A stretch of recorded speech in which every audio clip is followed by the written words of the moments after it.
Shalom, Ravrim, bem-vindo ao Caravanas da Noite. Ah, bem-vindo a todos. Nós temos um convidado especial, Natan Rufino, pastor, autor, escritor, missionário. Um privilégio tê-lo aqui hoje no Caravanas da Noite. O pessoal chegando aí. Valeu, Adriano Honório, pela moderação, lá de Niterói, do Rio de Janeiro. Hoje não temos a Débora da Itália, mas o pessoal tá chegando e é isso aí. A gente vai bater um papo hoje sobre os dias do fim e também um papo teológico logo depois dessa introdução e dessa conversa introdutória. Depois abriremos um tempinho para algumas perguntas. Voltaremos à pauta, né, com algum assunto ali sobre escatologia. Depois abriremos novamente para as perguntas. A Adriana vai estar enviando as perguntas para mim. Eu quero dizer a todos que nós não iremos abusar do tempo do Natan, por isso que não vai ser possível responder todas as perguntas, mas algumas perguntas serão respondidas, ok? E vocês depois podem, claro, conferir no meu website, no meu canal, perdão, claro, a live, né? E compartilhem. E também visitem no meu website, www.braziliansofzion.com, e lá vocês têm artigos, alguns vídeos, algumas entrevistas. Está em inglês, mas tem a tradução em português. O Natan Rufino, ele tem o site, né, natanrufino.com.br. Ao final desta live vai estar aí a imagem com o endereço do site do Natan. E é isso aí, gente. Sem mais delongas, eu quero dizer boas-vindas para Natan Rufino. Natan, você está comigo aí? Oi, Guilherme, tô por aqui. Você pode se apresentar e dar o seu testemunho para o pessoal que não te conhece? Tá bom, você quer que eu fale agora, Guilherme? Sim, por favor. Bom, gente, olá a todos. Aqui de casa eu posso dizer que é uma boa noite, mas para vários horários aí para o povo do mundo é bom dia, boa tarde, né? Boa Exatamente. madrugada. E quero dizer que é uma alegria muito grande poder estar aqui. Agradeço muito pelo convite aí do Guilherme, uma pessoa sensacional, um irmão, um amigo muito educado, muito gentil, que tem me conversado comigo durante esses últimos dias. Tem sido um grande prazer, viu, Guilherme, estar nessas madrugadas aí com você. E, bom, eu sou Natan, como alguns de vocês já sabem, eu sou da cidade de Fortaleza, que é a capital do Ceará, tenho 46 anos de idade, sou casado com Ana há 16, 17 anos, aproximadamente, e temos um filho chamado Theo, que tem 1 ano e 3 meses. E me converti mais ou menos em 1989, 1990, através de uma experiência bem traumática, né? Por meio de muitas complicações, porque eu tinha uma vida desregrada, usava drogas, mas buscava muito o sentido da vida, queria entender muito sobre a existência, sobre Deus, e isso era uma das coisas que me inquietava. Acabei me envolvendo justamente por causa disso com as músicas de Raul Seixas, que falava muito sobre Deus, sobre Satanás, sobre a Bíblia, sobre o inferno, sobre o dia que a verdade final fosse revelada, no dia que o mundo iria parar e todos saberiam quem Deus realmente era, e assim por diante. E como eu tinha esse grande interesse por descobrir a verdade, através dessas canções e da influência dele, eu acabei me envolvendo com a leitura do hinduísmo, me envolvi com a religião hindu, lendo o livro Bhagavad Gita, que foi escrito em sânscrito, a língua sagrada dos hindus, depois traduzido para o português. Pelo menos o livro que eu li foi traduzido por Reviralto Borel, e li esse livro, e foi ali então que a coisa colapsou, né? Eu comecei a parar de usar drogas naquele período, porque no Bhagavad Gita eu aprendia que eu não poderia me deixar levar por nenhum tipo de prazer ou de emoção e sentimentos carnais, porque me prenderiam aqui de alguma forma, e eu precisava evoluir espiritualmente para tentar passar para o Nirvana, para voltar à comunhão com Brahma, né, com Deus. E nessa loucura, eu acabei tendo um surto psicótico, porque não somente a questão das drogas e também a questão do hinduísmo, né, dessas influências filosóficas do Raul, a minha família por parte de mãe como um todo, quase todos os meus parentes por parte de mãe tiveram algum tipo de problema na esquizofrenia. E meu primo, que inclusive se suicidou, tive outro tio, outros primos, disseram até que minha avó também, por parte de mãe, que eu não conheci, teve algum tipo de problema com loucura. E a minha mãe sempre falava que provavelmente ela tinha muito medo que acontecesse isso comigo também. O fato é que aos 17 anos, 18 mais ou menos, quando eu tive esse surto psicótico, nesse contexto aí que eu expliquei para vocês, né, usuário de drogas, ouvindo as músicas de Raul Seixas, mergulhado na Mantra Yoga, Bhakti Yoga, Raja Yoga do hinduísmo, acabei tendo esse surto e acabei ficando louco realmente, como todos os meus parentes também já tinham ficado. Num determinado ponto da idade deles, da vida deles, eles tiveram um surto psicótico e ficaram loucos. Aconteceu a mesma coisa comigo.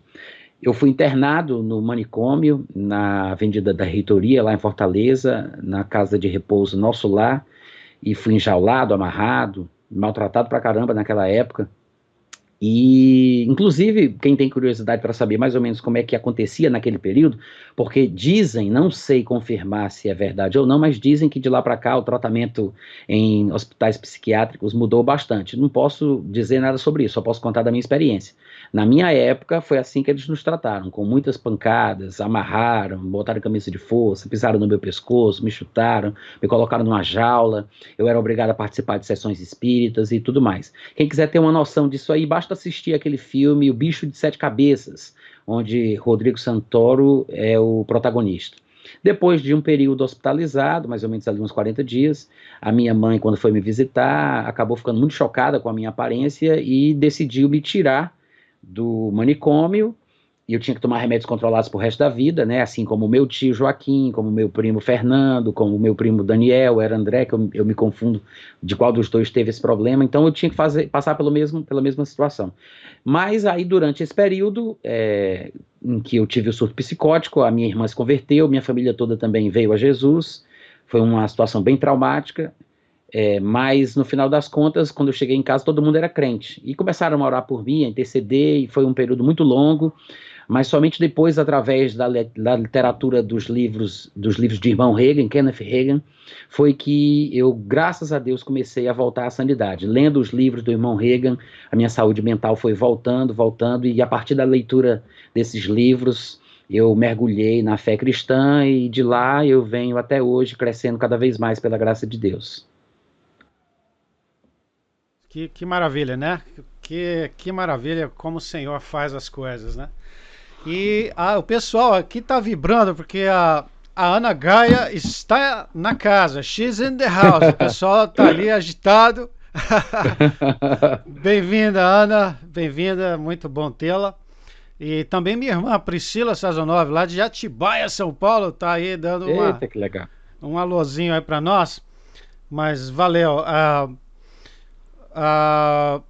Então, Natan, vamos caminhando. Então, eu queria te perguntar, porque a boca pequena tá dizendo aí, e aí a Ana pode responder essa pergunta, se é verdade ou não, ok? Parece que o Natan trocou a cidade de Fortaleza pela cidade de Natal. A Natal está no coração do Natan. É verdade ou não? Qual que é a paixão de Natan Rufino? Qual que é a melhor cidade do Nordeste? Rapaz, Natal é uma das cidades mais lindas do Nordeste, sem dúvida nenhuma. Ela tem um negócio diferente.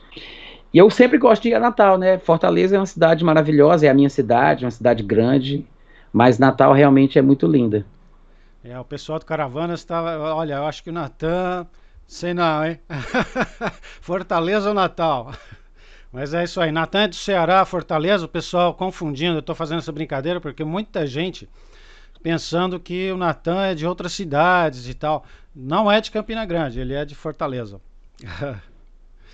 Mas, então, Natan, eu queria te perguntar, porque caminhando então para o aspecto escatológico da conversa, muita gente diz que nós somos a última geração e pela história, né? Todas as gerações sempre acreditaram, né? Que eram a última geração. Ah, o que, o que você tem em mente sobre esse assunto, Natan? Qual a sua opinião sobre isso? Sobre os sinais? Tem alguma coisa diferente da nossa geração em comparação às demais? Olha, eu acho que qualquer pessoa da sua própria geração deve ter tido seus próprios argumentos, né, para falar sobre isso aí, do porquê acreditava que poderia ser a geração do fim. Mas quando a gente analisa, principalmente os cumprimentos proféticos em relação a Israel, porque Israel é realmente o termômetro, né, de tudo. Quando a gente começa a analisar isso com mais critério, fica difícil a gente não pensar que sejamos a geração do fim. Haja vista o fato de que o povo judeu, de uma forma quase maciça, voltou para sua terra, Israel tem sido restaurado, é como se Deus estivesse preparando o cenário para que a palavra pudesse ser ministrada ao povo judeu de uma forma maciça também, justamente ali onde eles se encontram, né? Porque, pelo que nós vemos das profecias, a perseguição que há de ser feita por parte do anticristo ao povo judeu, ela vai se concentrar especificamente na terra santa, na terra maravilhosa, como Daniel coloca lá no capítulo 11, que é a terra dos judeus, que é Israel. Então, para isso, os judeus deveriam estar lá. Então, parece que tudo está pronto, né, maduro para esse grande acontecimento. Além disso, existem alguns estudiosos, e eu acompanho algumas coisas na área da escatologia do pastor Derek Walker, é um pastor da Oxford Bible Church, lá em Oxford, e ele tem vários livros escritos, e entre os livros que ele escreveu, tem um específico que se chama Keys of Time, Chaves do Tempo. Inclusive, no site dele, se você colocar no Google, Oxford Bible Church, você vai ver que tem todos os livros dele em formatos de artigos para você poder acessar. Se você souber inglês, muita coisa. Se não souber, você tenta lá traduzir com o Google e as ferramentas da internet. Mas tem até vídeos dele, que ele tem também canais, e vídeos dele que foram dublados por amigos aqui do Brasil, que postaram em seus canais do YouTube em português. Então, vale a pena você procurar, dar uma olhadinha no que ele tem para dizer, porque, sinceramente, nesse livro dele de 300 e tantas páginas, ele conseguiu me convencer de uma forma brilhante que provavelmente nós estejamos no final da história. Inclusive, eu quero até dizer que eu vi aí, alguém perguntou, em algum momento aqui que eu toquei na tela e o chat apareceu, eu vi alguém perguntando sobre o tempo que nós tínhamos em relação à contagem lá, quanto tempo os judeus tinham tirado, e eu não me lembro agora de cabeça, né, porque já faz algum tempo que eu estudei sobre isso, mas está em torno de 170 a 200 anos, essa faixa por aí. Parece que não é mais de 200, eu não sei se eu não me lembro, mas é aproximado a 200 anos que foram tirados do calendário. É verdade. Uhum. Eu fico imaginando, Nathan, os cristãos sionistas, né, que apoiavam Israel, e tanto biblicamente quanto politicamente, antes da criação do Estado de Israel, muitos já acreditavam que Israel, o Estado de Israel seria o cumprimento de profecia, né? Naquela época, 1850, né, e para trás, eu tenho uma admiração grande por aqueles cristãos que eram uma minoria absoluta. A maioria das pessoas não criam, né? Mas nessa janela de tempo, do final dos 1800 até aqui, como você está falando, né, as coisas estão amadurecendo, né? Nós vemos muitos sinais. Claro, ninguém sabe, né, o dia nem a hora, mas nós podemos identificar a estação, né? Nós sabemos quando o inverno vai acabando, né, e a primavera vai chegando. E então, caminhando adiante, Nathan, eu queria entrar nessa conversa escatológica um pouquinho mais específica, e eu separei apenas 2 ou 3 tópicos hoje à noite, porque são os tópicos que o pessoal vem pedindo mais. Uhum. Então começar pelo Anticristo, já vamos direto para lá. Você acabou de publicar um livro, né? Eu vou Sim, aqui mostrar o livro. Eu queria pedir, Nathan, a você que falasse um pouquinho do livro. Eu vou colocar aqui a cena. Olha lá. beleza. A Bíblia, o Islamismo e o Anticristo, ok? Tá, esse livro, na verdade, ele é composto por vários textos meus que já haviam sido publicados no meu site e também por muitas páginas que foram adicionadas a ele no momento que eu estava terminando o meu bacharelado em teologia. Então, ele, na verdade, foi o meu trabalho de conclusão de curso. Eu decidi, como eu já vinha estudando sobre isso há muito tempo, e no meu curso eles pediam que eu tratasse sobre um dos assuntos que eu tinha estudado, né, que fazia parte da grade lá. E eu escolhi justamente uma disciplina lá que falava sobre Apocalipse e as religiões do mundo, uma coisa assim. E falava sobre o islamismo. E eu achei conveniente, porque, na minha percepção, o islamismo ele tem tudo a ver com a concretização de algumas promessas, de algumas profecias que são feitas a respeito do tempo do fim e da restauração de Israel e de tudo mais, né? E o anticristo, no meu entendimento, ele vai sair dos descendentes de Ismael. Não, eu não pensei sempre assim, né? Eu quero dizer que eu não pensei assim a vida inteira, eu já tive pensamentos diferentes, eu sou da área de TI, eu sou programador de computadores, trabalhei como programador durante alguns anos, ainda em Fortaleza, então desde lá até hoje, a minha visão sempre foi muito tecnológica, então a minha visão sobre o anticristo, sobre o suposto controle total do anticristo no mundo inteiro, como eu imaginava, era uma coisa bem diferente do que é hoje. Mas à medida que eu mergulhei no estudo da palavra em relação à escatologia, mais especificamente, e isso de 2013 para cá, foi que eu comecei a perceber que talvez um ponto de vista diferente fosse mais coerente do que aquilo que eu imaginava.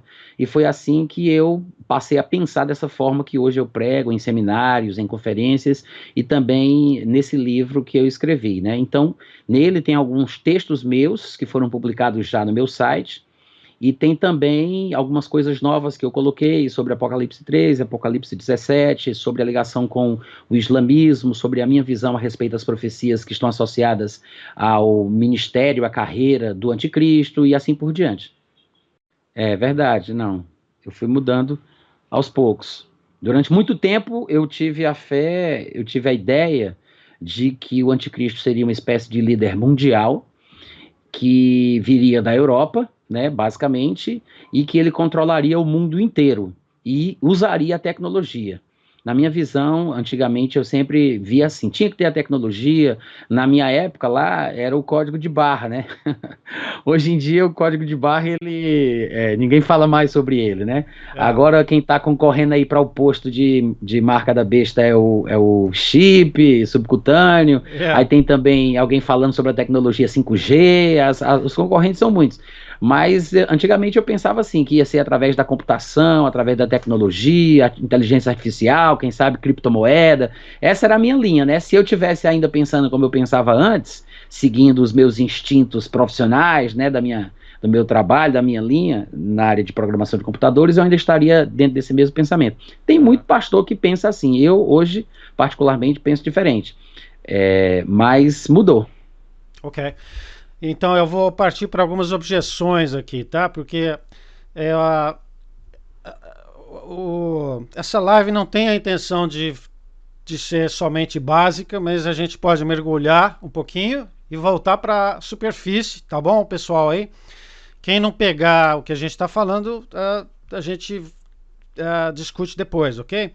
Olha só, a Diniz Mendes falando uma coisa aí, falou Vimalgo, falava sobre o código de barra. Eu li o livro de Vimalgo, viu, Adiniz? O antigo livro Controle Total 666. Eu não sei se você também teve a oportunidade de ler. Eu li esse livro naquela época e para mim era a melhor explicação até então sobre a questão do controle total do anticristo, né? Sobre a questão do código de barra e tudo mais. É legal. Uma das objeções é a seguinte: o povo do príncipe. né, descrito lá em Daniel 9.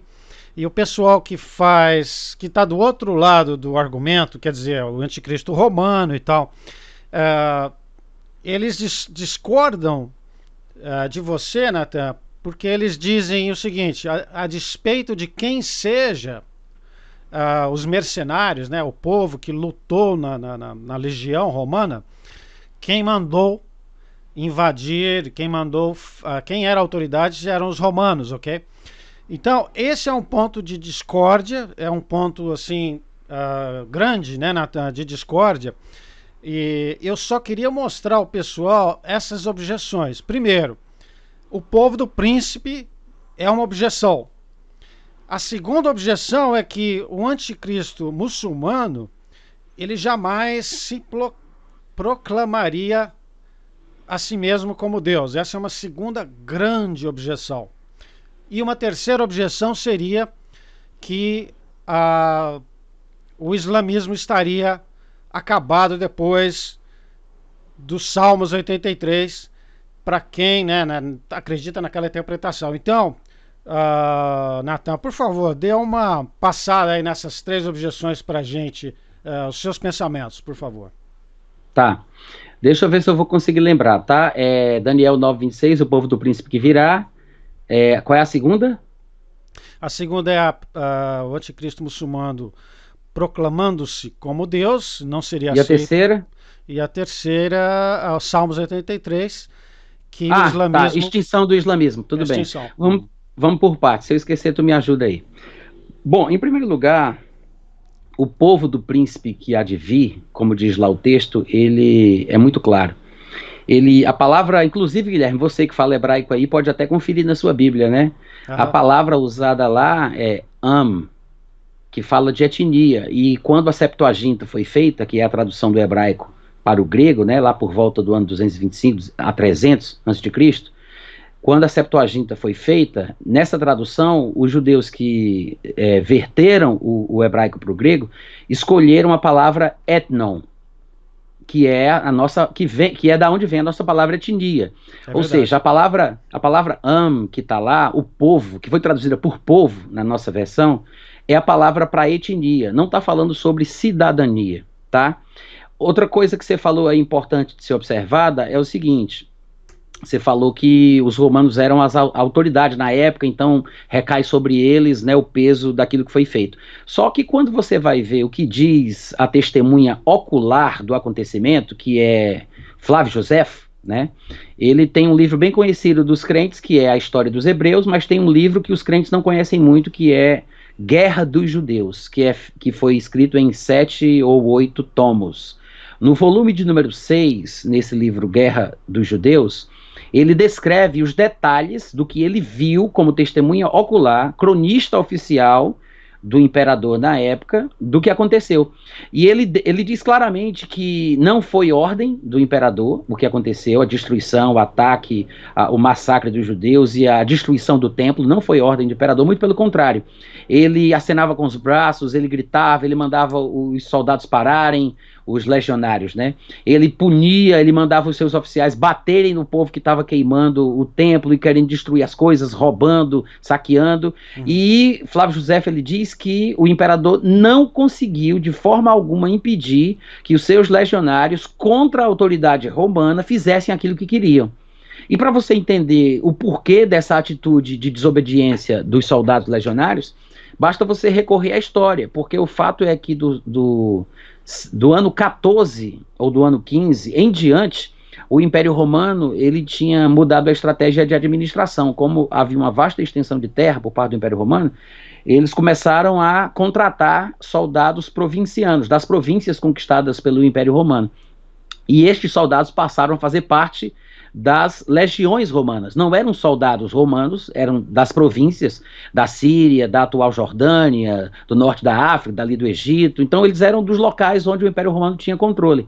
E esses soldados, se agora se tornavam soldados romanos, aspas, na verdade eram legionários provincianos, eles não eram romanos. Só que o que aconteceu? As legiões que foram selecionadas para invadir Jerusalém do ano 65 em diante, né, quando houve o cerco à cidade, eram todas tropas estacionadas de povos ao redor de Israel, os eternos inimigos de Israel, os amonitas, os edomitas, os ismaelitas, a mesma galera de sempre, que sempre odiou o povo judeu. Então, eles tinham a faca e o queijo na mão. Justamente por isso, houve uma espécie de insurreição generalizada que Tito, infelizmente, não conseguiu controlar através dos oficiais de sua confiança. Isso é o relato de Flávio Josefo. Se tiver, aliás, não só Flávio Josefo diz isso, como também Tácito, que é outro historiador bastante conhecido, Públio Cornélio Tácito, se eu não me engano o nome dele. Ele fala exatamente a mesma coisa, mostrando que a inimizade dos vizinhos fizeram com que eles atacassem os judeus sem piedade, indo contra as próprias ordens do Império Romano, contra as ordens de César. Então, o argumento de que Roma era a autoridade não me parece fazer muito sentido, porque não foi influenciado por Roma, não foi ordenado por Roma, não foi aprovado por Roma. Pelo contrário, foi uma coisa que fugiu do controle de Roma, da autoridade romana, e foi uma coisa feita pelos próprios soldados legionários das províncias ao redor de Israel. Esse é o primeiro ponto. O segundo ponto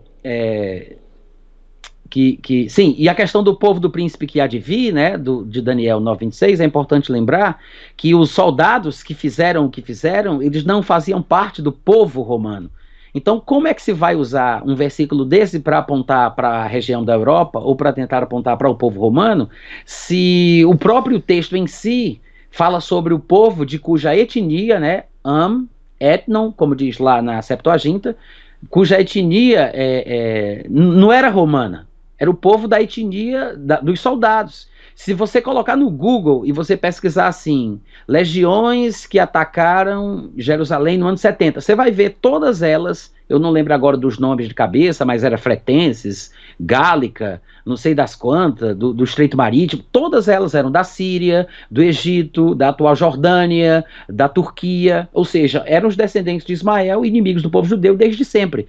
Então, se a gente for seguir à risca a hermenêutica bíblica mais fiel ao texto original, eu acho que a interpretação mais coerente diz que o povo do anticristo é o povo dos soldados que atacaram, e não o povo romano, porque não tinha ninguém romano ali, né? O único que era romano, que era Tito, era o único que não queria que acontecesse, que deu ordem para não fazer. Então não faz sentido. Além disso, você falou sobre o que mais, Guilherme? É o segundo ponto? Não, antes de entrar no segundo ponto, ao final do terceiro ponto, a gente vai abrir uma leva de perguntas, ok, Adriana? Então a gente vai passar para a segunda objeção, e depois da terceira objeção, a gente já pode abrir para algumas perguntas. A gente, por causa do tempo, não vai dar para se alongar muito. Mas a segunda objeção se refere ao anticristo se proclamando como Deus. Seria inaceitável. Pronto, isso aí é uma interpretação equivocada de uma passagem de 2 Tessalonicenses capítulo 2. Dependendo da versão que você estiver lendo, em português, inglês ou no idioma que você tiver domínio, algumas versões dizem que ele vai entrar no santuário afirmando ser o próprio Deus, ou alguma coisa muito parecida.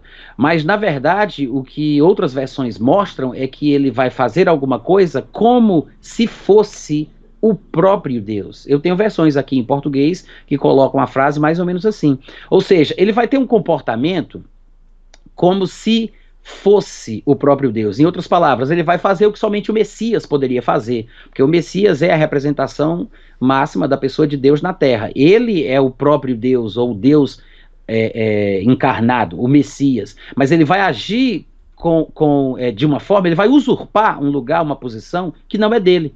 Ele vai entrar no templo e se assentar no trono do templo, não porque vai ser aclamado pelos judeus, não porque vão bater palmas para ele, ou porque vão achar que ele é o Messias, enganados, não é por isso, é porque ele vai invadir a Terra Maravilhosa, como já foi previsto lá por Daniel no capítulo 11, ele vai lutar contra os judeus, ele vai fazer guerra contra o povo judeu, ele vai matar muitos judeus, vai acontecer uma barbaridade horrenda. Há pregadores norte-americanos que inclusive falam sobre um grande holocausto, um grande novo holocausto do povo judeu, e a verdade é que o anticristo ele vai ser um usurpador. ele vai atacar, vai guerrear, vai matar, ele vai invadir, vai tomar à força. Ele não vai se sentar no trono do santuário porque os judeus vão reconhecê-lo como o Messias, não vão aclamá-lo, não, ele vai usurpar, ele vai entrar como se fosse o próprio Deus, ou seja, ele vai fazer uma coisa que está na verdade reservada somente para o Messias. Ele não vai dizer que é Deus. E isso é só uma questão mesmo de interpretação. As pessoas às vezes não entendem o que esse versículo quer dizer. E por que eu estou dizendo isso? Porque eu sei, como eu pensava também antigamente, inclusive é por isso que eu posso falar, eu sei que há pessoas que acreditam que o anticristo ele não vai ser um líder religioso, ele não vai ter religião, ele não vai crer em nenhum tipo de Deus. Interpretam equivocadamente passagens lá de Daniel, e pensam que ele vai ser um humanista, vai ser um líder militar, um líder político, mas que ele não vai ter nenhum tipo de fé religiosa. Mas você observa lá em Daniel, onde ele fala claramente que ele não terá respeito ao Elohim, essa é a palavra que está no original. Algumas versões dizem ele não terá respeito aos deuses, como se ele fosse um descendente de um povo pagão, mas na verdade o texto está falando que ele não terá respeito ao Elohim de seus pais, dos seus antepassados, mostrando que provavelmente ele é um descendente de Abraão. Isso não significa que ele vai ser judeu, mas que ele pode ser da linhagem de Ismael, como eu acredito hoje, porque Abraão teve muitos filhos, então tem uma linhagem que vem de Abraão, Isaac e Jacó, mas tem uma linhagem que vem de Abraão, de Ismael, de Esaú. Então ele não vai ter respeito ao Elohim de seus pais, mas ele vai, com o auxílio de um Deus estranho, fazer guerra contra os santos. E ele vai prestar homenagens, ele vai honrar a este Deus estranho com pedras preciosas, com honrarias. Ele vai ser um servo de um Deus estranho, ele vai crer em um Deus estranho, ele vai contar com o auxílio de um Deus estranho. Então mostra que ele tem uma fé, ele tem uma religião. Quando diz que ele se levanta sobre todo Deus, significa simplesmente que ele é contra todos os outros deuses que não seja o dele. Ele vai ser contra todas as religiões que não sejam a dele. Então, ele só mostra que ele vai ser contra todos, contra tudo e contra todos. Mas não quer dizer que ele não tenha uma fé, que ele não tenha uma religião, que ele não sirva a um Deus. Então, ele não vai se proclamar Deus porque ele já tem um Deus a quem ele serve, né? Que, pra gente, a Bíblia interpreta mostrando que é o dragão, que é Satanás. Mas o nome que eles chamam este Deus é outro. Ok, perfeito.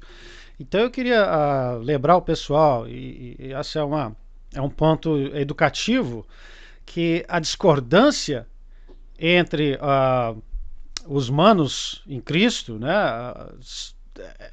é saudável. E eu vejo algumas pessoas no Brasil, algumas pessoas aqui também, claro, né, em chats e tal, realmente atacando as pessoas com posições diferentes. Acho isso uma bobagem muito grande.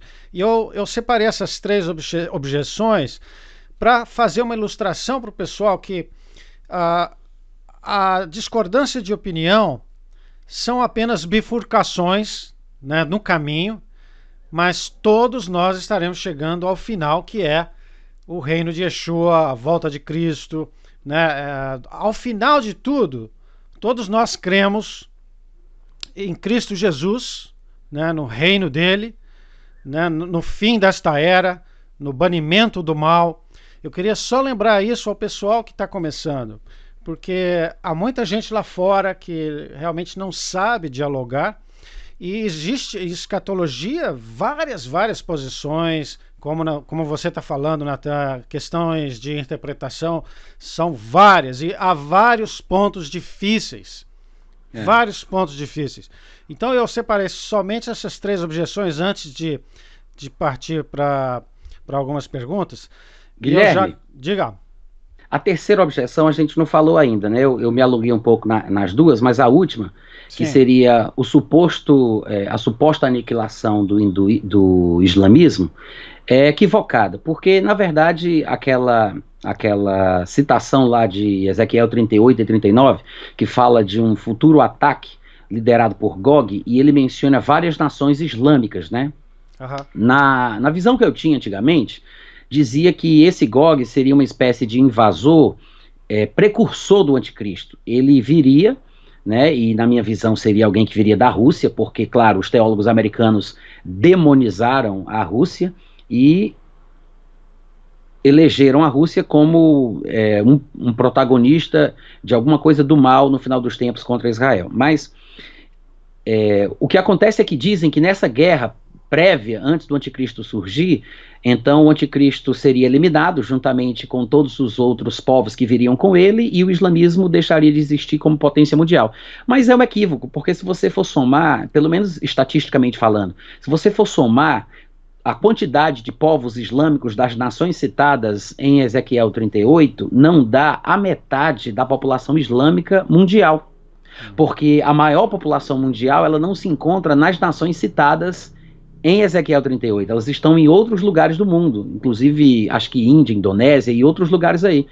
Mas isso é uma coisa que você pode pesquisar no Google e você vai ver que por mais que todas as nações que são citadas em Ezequiel 38 fossem eliminadas, ainda assim o islamismo ficaria com mais da metade da sua população mundial. Então eu não sei de onde tiraram esse cálculo, esse raciocínio. Sem falar, claro, que lá em Ezequiel 38 diz que depois que Gog fosse exterminado, fosse morto, jamais o nome de Deus seria blasfemado na terra. Como é que o Gog seria um invasor precursor do anticristo, se Deus acabou de falar em Ezequiel 38 e 39 que o nome dele jamais seria blasfemado, se o grande blasfemador que falaria insolências contra o Altíssimo estaria para vir nessa visão que eu tinha antigamente da escatologia, né? Que primeiro vem Gog e depois é que vem o anticristo.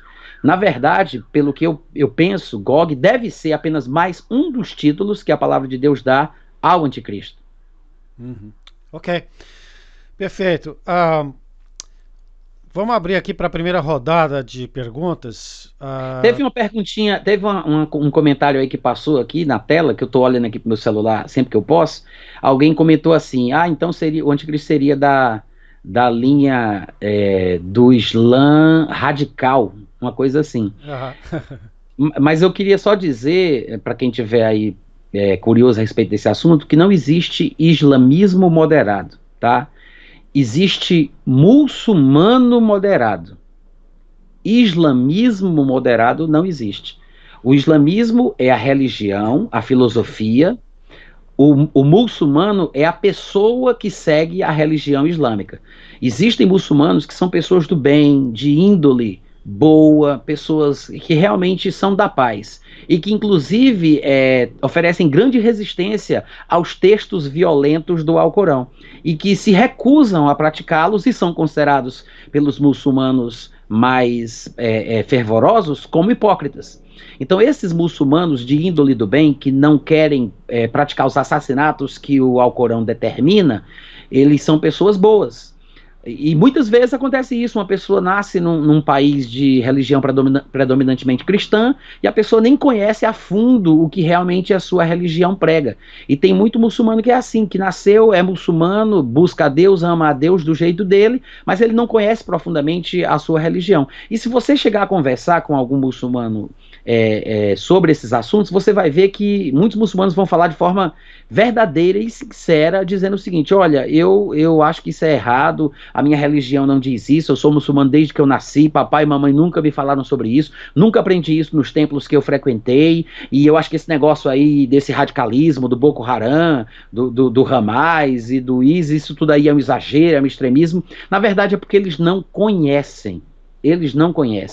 Então você pode se aprofundar, se você quiser comprar um Alcorão, você vai encontrar traduzido para o português em qualquer livraria da cidade que você estiver, traduzido para o seu idioma, ainda que os muçulmanos vão dizer que não vale a pena porque o certo é o que deve ser lido em árabe, que é a língua sagrada, mas a verdade é que pelo menos você tem uma noção do que o Alcorão diz, e você vai identificar mais de 160 versículos, né, usando aqui o nosso linguajar, mais de 160 aietes no Alcorão, que são mandatórios, que exigem o assassinato de todo aquele que não segue a religião de Deus, que é o Islã.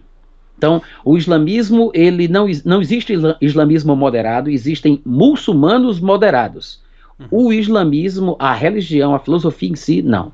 Para o pessoal em casa lembrar disso, porque o Natan já falou isso várias vezes em vídeos, que nós amamos os muçulmanos e a maioria dos muçulmanos querem viver a vida em paz, ajudar as pessoas, são gente boa, mas a questão da religião com a questão das pessoas é separável. É importante o pessoal entender isso para não ficar confundindo, né? Mas eu posso usar esse seu comentário, Natan, como uma minha deixa para só fazer um comentário adicional sobre a questão xiita e sunita, porque ah, eu não sei ao certo, mas o anticristo... Jefferson Neto é meu amigo, viu? Alguém falou aí do Jefferson Neto. Ele mora nos Estados Unidos, viu, Guilherme? É um Ah, brasileiro que é pré-tribulacionista também e crê na mesma linha. Ele também acredita que que o anticristo vai ser islâmico e ele está por aí. ok. Desculpa, pode falar. Não, perfeito. Porque nós sabemos da teologia xiita e do 12 Imam, né, do 12º Imam. Eu não sei, para o pessoal que está em casa, houve 11 pessoas descendentes diretos de Maomé, e o, o salvador da religião do islamismo xiita seria o 12º imã, ok? Há centenas de anos atrás o pai dele foi morto, ele foi perseguido, ele desapareceu. Ele voltou a aparecer depois que mataram o pai dele, aí desapareceu de novo. Sem me delongar muito, Natan, eu queria te perguntar, o anticristo islâmico, essa posição se baseia somente na teologia xiita, ou como é que essa posição concilia ela mesma com a teologia do Islã? Eu não sei se os sunis têm alguma figura messiânica, por assim dizer, como o xiismo, né, como os xiitas têm. Então, Guilherme, primeira coisa, só tirar um mito que existe, que nós falamos, principalmente aqui no Brasil. Eu não sei como é em outras partes do mundo, mas aqui quando o pessoal quer falar que alguém é muito radical ou extremista, eles dizem que aquela pessoa é xiita, né? Ah, você é xiita. Mas como se os xiitas fossem radicais e os sunitas não. Mas isso não é verdade. A fonte da violência e do radicalismo no Islã se encontra no Alcorão. E os dois concordam que o Alcorão é a palavra de Deus, tanto o grupo sunita como o grupo xiita. Então, o radicalismo ele está presente nos dois grupos. Tanto é que o Estado Islâmico, o ISIS, que chocou o mundo com as decapitações filmadas, né, em produção hollywoodiana, é um grupo sunita. O suposto ataque às duas torres do World Trade Center nos Estados Unidos é um grupo supostamente sunita. Ou seja, tem aí as teorias da conspiração a respeito dessa implosão ou ataque dos aviões, mas o que se fala oficialmente é que foi um ataque de muçulmanos, mas era um grupo sunita e não xiita. Então, assim, há muito radicalismo em grupos sunitas também. Outra coisa, a questão do 12º imã também é crida pelos sunitas. Há uma diferença em relação a alguns detalhes, mas os sunitas também creem no 12º imã. Outra coisa importante de se falar sobre essa questão escatológica do islamismo e do islamismo como um todo, é que o islamismo é uma religião artificialmente construída, fabricada. Ela não é uma religião que se baseie nas revelações de Deus, a gente tem que entender isso. Então, as profecias, as previsões de Maomé ou de qualquer pessoa dentro do islamismo que virou tradição oral, seja o que for, são profecias e previsões que são más interpretações do cristianismo misturado com algumas outras coisas também que tinha naquela época, né? É uma espécie de mistura entre o cristianismo nestoriano e do século VII, século VI, VII, e também com as ramificações do zoroastrismo, lá da Pérsia. Então é o seguinte, essas profecias e previsões do islamismo, elas são más interpretações na cabeça da pessoa, provavelmente Maomé e os seus companheiros, que começaram a interpretar de forma equivocada as coisas que eles ouviam dos cristãos nestorianos, dos zoroastrismos, e eles fizeram uma salada de frutas de uma forma tal que é uma bagunça. Então, por exemplo, quando o Estado Islâmico apareceu, e isso é muito comum dos grupos muçulmanos, eles tentaram cumprir algumas das profecias ou previsões que haviam sido feitas. Ele, por exemplo, se falava que surgirá de determinada região um grupo com bandeiras pretas, com certas frases escritas que restaurará. Então, o que é que eles faziam? Eles usavam as bandeiras pretas, faziam exatamente aquilo que a profecia dizia para serem o cumprimento da profecia. Não existe essa questão profética que deva ser considerado no mundo do Islã. Então, eu particularmente, por exemplo, eu não ligo a mínima para o que eles falam sobre o 12º imã, sobre o que eles falam do Dajjal, que é o anticristo deles. Eu não ligo a mínima para isso, porque não importa. Porque tudo o que eles têm, todas as profecias deles, são, na verdade, distorções das coisas que eles ouviram por cristãos da sua época. Então, assim, o que realmente deve ser considerado são os textos bíblicos, porque estes textos são inspirados por Deus, estes textos revelam a verdade de fato, e por eles a gente pode entender o que vai acontecer. O que eles pensam, o que eles dizem, como eles interpretam, o que eles creem, não interessa, não importa, eles vão tentar cumprir do jeito deles, não são profecias reais, não são previsões, nada do que eles creem vai acontecer. São apenas distorções de coisas que eles ouviram de cristãos da sua época. Então, assim, dar ênfase ao 12º imã, para mim, é desnecessário, ainda que seja fascinante você observar como há semelhanças entre o 12º imã e o que a gente chama de anticristo na Bíblia. Exatamente, os 3 anos de reinado do imã. E tem coisa demais. Muita coisa. Olha, inclusive, Guilherme, um dos livros onde essa comparação é feita é um dos primeiros livros lançados por Joe Richardson, que é O Anticristo Islâmico. Nesse livro ele se propõe a fazer justamente essas comparações, que no meu ponto de vista não é um dos melhores livros que ele escreveu. Agora, esse livro aí que alguém comentou no chat, A Besta Vem do Oriente Médio, ou melhor dizendo, A Besta do Oriente Médio, né? The Middle Beast, que está em inglês, esse livro é fantástico, maravilhoso, porque ele se baseia nos textos bíblicos para interpretar o que a palavra de Deus diz sobre o anticristo. Aí ele foi muito feliz. Eu li esse livro todo de capa a capa. Algumas partes deste livro eu li mais de 3 vezes. É maravilhoso, recomendo demais. Inclusive foi lançado recentemente aqui em português por alguns amigos lá da cidade de Vitória. O nome da editora, se eu não me engano, é A Base. Se você colocar aí no Google, você vai encontrar. É uma literatura que vale muito a pena ser estudada. Muito bacana. E isso é importante a gente falar, que vocês não vão ouvir esse tipo de conversa em lugar nenhum mainstream, ok? Por exemplo, analistas políticos sobre a questão iraniana, eles querem criar o caos para que o 12º imã apareça. Não é isso, Natan? O caos tem que vir para que o 12º imã venha e resolva a parada, é isso?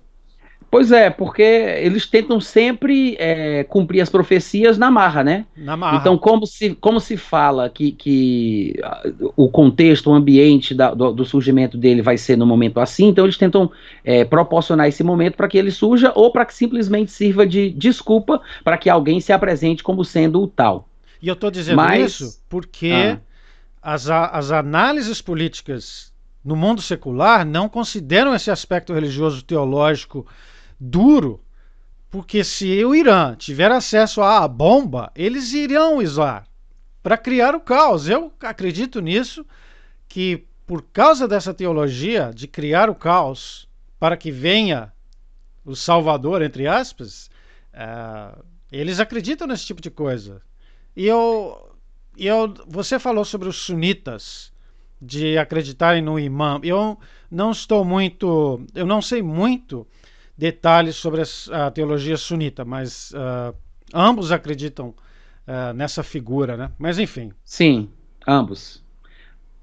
Ok. A gente já tem que prosseguir. Vou abrir aqui para uma pergunta que não tem relação com o Islã. O Luciano Cavada pergunta... Olha só, deixa eu só falar uma coisa. Alguém comentou aí no chat que o islamismo é cria da Igreja Católica. Isso não é verdade, viu, gente? Eu sei que existe aí um documentário que rola no YouTube de uma palestra de um irmão adventista, inclusive um senhor de idade já, inteligente, educado, que fala bem, bem explicadinho, devagarinho. Ele usa muitas questões dos símbolos, dos sinais, aí tenta voltar até lá na região do Crescente Fértil, das religiões antigas. Ele vai mostrando que esse simbolismo se arrastou de lá até aqui, fazendo ligação com a Igreja Católica, e depois dizendo que o islamismo é, na verdade, uma criação por debaixo dos panos dos líderes da Igreja Católica. Mas quem sabe, quem estuda sobre o assunto, que já viu na história, sabe que o islamismo não foi criado pela Igreja Católica. Muito pelo contrário, o islamismo e o catolicismo, durante muito tempo, não só com o catolicismo, né, mas o islamismo contra o cristianismo, de uma forma geral, sempre foram inimigos. Existiram alguns momentos de harmonia, de paz, de aliança, mas, por via de regra, existe inimizade. Pontos na história, eles fizeram uma aliança, eles se deram bem, como, por exemplo, agora está acontecendo aí do Papa entrando no mundo islâmico, mas isso é uma questão superficial. Quando os muçulmanos realmente assumem a liderança, o que prevalece é a religião de Deus, que eles chamam que é o Islã. E qualquer outro tipo de religião, inclusive o cristianismo, é uma religião de segunda classe, é um povo de segunda classe. Então é o seguinte, o islamismo ele não surgiu do catolicismo. Basta que você estude um pouco a respeito do assunto, existem muitos bons livros falando sobre isso, tá? Depois vocês podem procurar a gente aí, a gente vai indicar. Tem um livro muito bom que é da editora Esperança, que é um curso para evangelismo de muçulmano. E é um livro grosso, mas é maravilhoso. Se eu não me engano, o nome do livro é Conhecendo o Mundo do Islã. Conhecendo o Mundo do Islã. Excelente. Quer saber da história real do surgimento do Islã, da história de Maomé? Leia esse livro. Não se deixa levar por qualquer coisa que você vê na internet, ainda que sejam ministrações e palestras de homens inteligentes e educados, porque existe um pouco de sensacionalismo e especulação. São muitas vezes conjecturas. E como essas pessoas não deixam claro que estão conjecturando, porque, claro, qualquer um pode imaginar, conjecturar, mas as pessoas não deixam claro em suas colocações que estão conjecturando, as pessoas pensam que aquela informação é informação oficial, que a pessoa está dizendo ali o que realmente aconteceu, como se a história tivesse sido torcida por uma espécie de conspiração mundial e nós fomos enganados e não estamos sabendo da verdade dos fatos. Cuidado com isso, gente. Leia, estude mais, não se precipite, ouça bastante, veja o que está escrito, veja os livros de história para você formar uma opinião mais madura. Aqui um outro assunto diferente. Luciano Cavada pergunta: a contagem de ano que o Rabino Yosef fez e roubou os anos foi de 200 e quantos anos? Ou seja, qual é o déficit que temos? Calendário. Eu falei sobre isso anteriormente, lembra? Que eu te interrompi para responder essa pergunta aí? 200 e poucos anos. Não, de 170 a 200 ou 200 e pouco. Eu não lembro agora de cabeça, faz tempo que eu estudei isso, eu não tenho a precisão do número. Mas, como eu falei, no livro de Derek Walker, ele fala sobre esse assunto lá no site Oxford Bible Church. Tem esse assunto também no artigo chamado Keys of Time. Você vai encontrar os cálculos, o que ele explica, o que ele entende, por que ele acredita que é assim. E todas essas informações estão lá, como eu falei anteriormente, especificamente sobre essa pergunta. Ok, bate-bola. Josias Leão, o que você pensa que falta para o arrebatamento?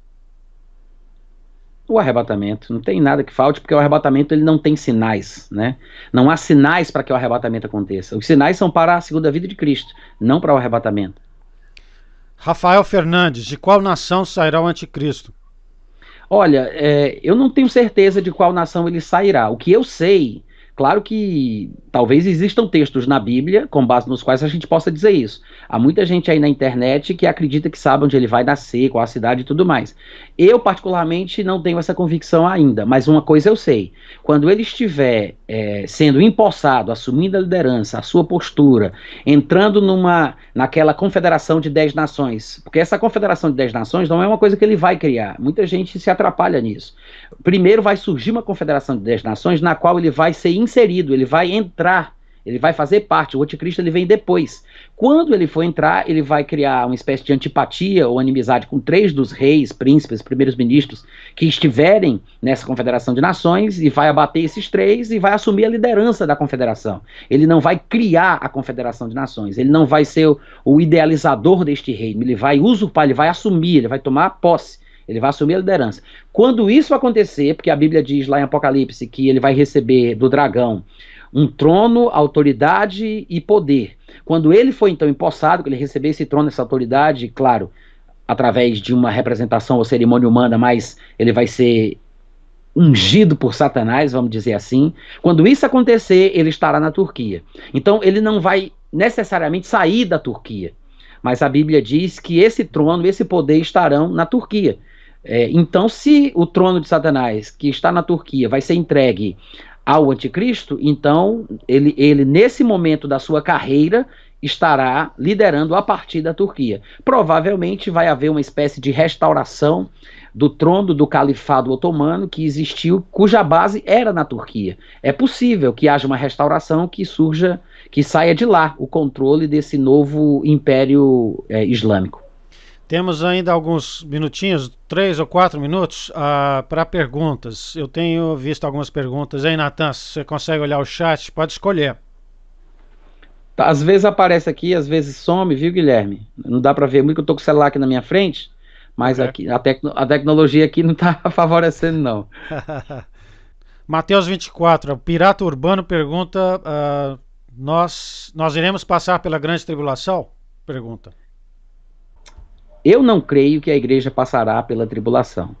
Eu acredito que o maior erro das pessoas que interpretam Mateus 24 e outros textos dessa forma é porque as pessoas não conseguem distinguir o povo de Israel da igreja. Existe, no meu ponto de vista, é claro, existe uma má interpretação que supõe que a igreja é Israel, substituiu Israel, tomou o lugar de Israel, ou sei lá, virou Israel, alguma coisa desse tipo.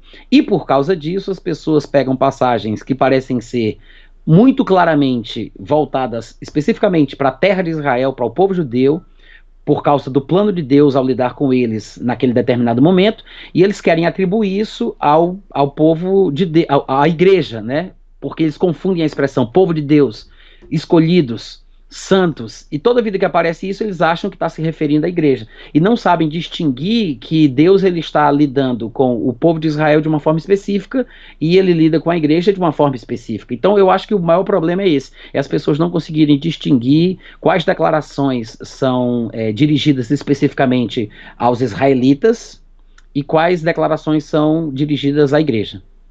Ok, antes da gente passar para a última terça parte dessa live, Natan, fala um pouquinho do seu website, do que tem lá, o que o pessoal pode adquirir.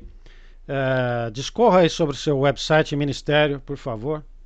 Bom, gente, eu tenho aí um site na internet já faz alguns anos, é o meu nome, natanrufino.com.br, e lá tem textos, áudios e vídeos. Inclusive, os áudios que são postados lá são automaticamente também veiculados pelo podcast. Se você tiver um aplicativo de podcast aí no seu celular, no seu tablet, se você fizer uso de podcasts, se você procurar pelo nome Natan Rufino, você vai encontrar 2 canais de podcast. Tem um de vídeo e tem um de áudio. O de vídeo, infelizmente, está desativado, porque eu não tenho condição financeira de manter um servidor para que eu possa colocar o material lá, mas o de áudio está ativo. Então você tenta se inscrever no de áudio, você vai receber pelo podcast também todos os áudios que eu posto lá no meu site. Se você for acessar os áudios pelo site, o site ele é responsivo, ele se adequa à tela do dispositivo que você estiver usando. Se você tiver um celular, ele vai se adequar à tela do celular e assim sucessivamente. E você pode inclusive baixar o áudio desse podcast lá no site, se você acessar no seu celular. E você pode também acessar esse material no meu aplicativo, que é um bot dentro do Telegram. Se você já está no Telegram, seja muito bem-vindo ao melhor aplicativo do mundo. Basta você digitar lá na barra de pesquisa Natan Rufino e vai aparecer o meu perfil e vai aparecer também o meu aplicativo, que é um robô, que é o bot, com um N verde. Basta você entrar nesse bot e você iniciar o bot, e a partir dali você vai ter acesso a todos os meus textos, meus áudios, meus vídeos. Além disso, no meu site também tem uma loja de livros, onde eu deixo disponível lá os meus livros, os que estão impressos na ocasião, e alguns livros de outros autores que me abençoam muito. E você pode também comprar livros na versão digital para o Kindle, se você acessar o site amazon.com ou .com.br, ou seja lá o domínio que você procurar, o site da Amazon, e você colocar Natan Rufino, vai aparecer todos os meus livros que já estão no formato digital. E daí você pode usufruir de tudo que eu vou produzindo. E se quiser ter contato comigo, fala comigo pelo Telegram, tá? Que é o único meio que eu uso para me comunicar com as pessoas. No final da live vamos ter alguns segundos aí com o endereço do site, natanrufino.com.br. Anotem, visitem, vale a pena, pessoal, ok? Eu não posso deixar de passar uma pergunta que eu pessoalmente não tenho muito, não gasto muito tempo com ela, mas é sobre a salvação. Muita gente perguntou sobre isso. Perde-se a salvação ou não? Natan. Olha, é uma pergunta simples de resposta complicada, né? Porque se eu disser simplesmente assim, perde, sem explicar por quê, as pessoas vão ficar confusas e vão achar que eu não tenho conhecimento de passagens bíblicas que parecem dizer que não se perde.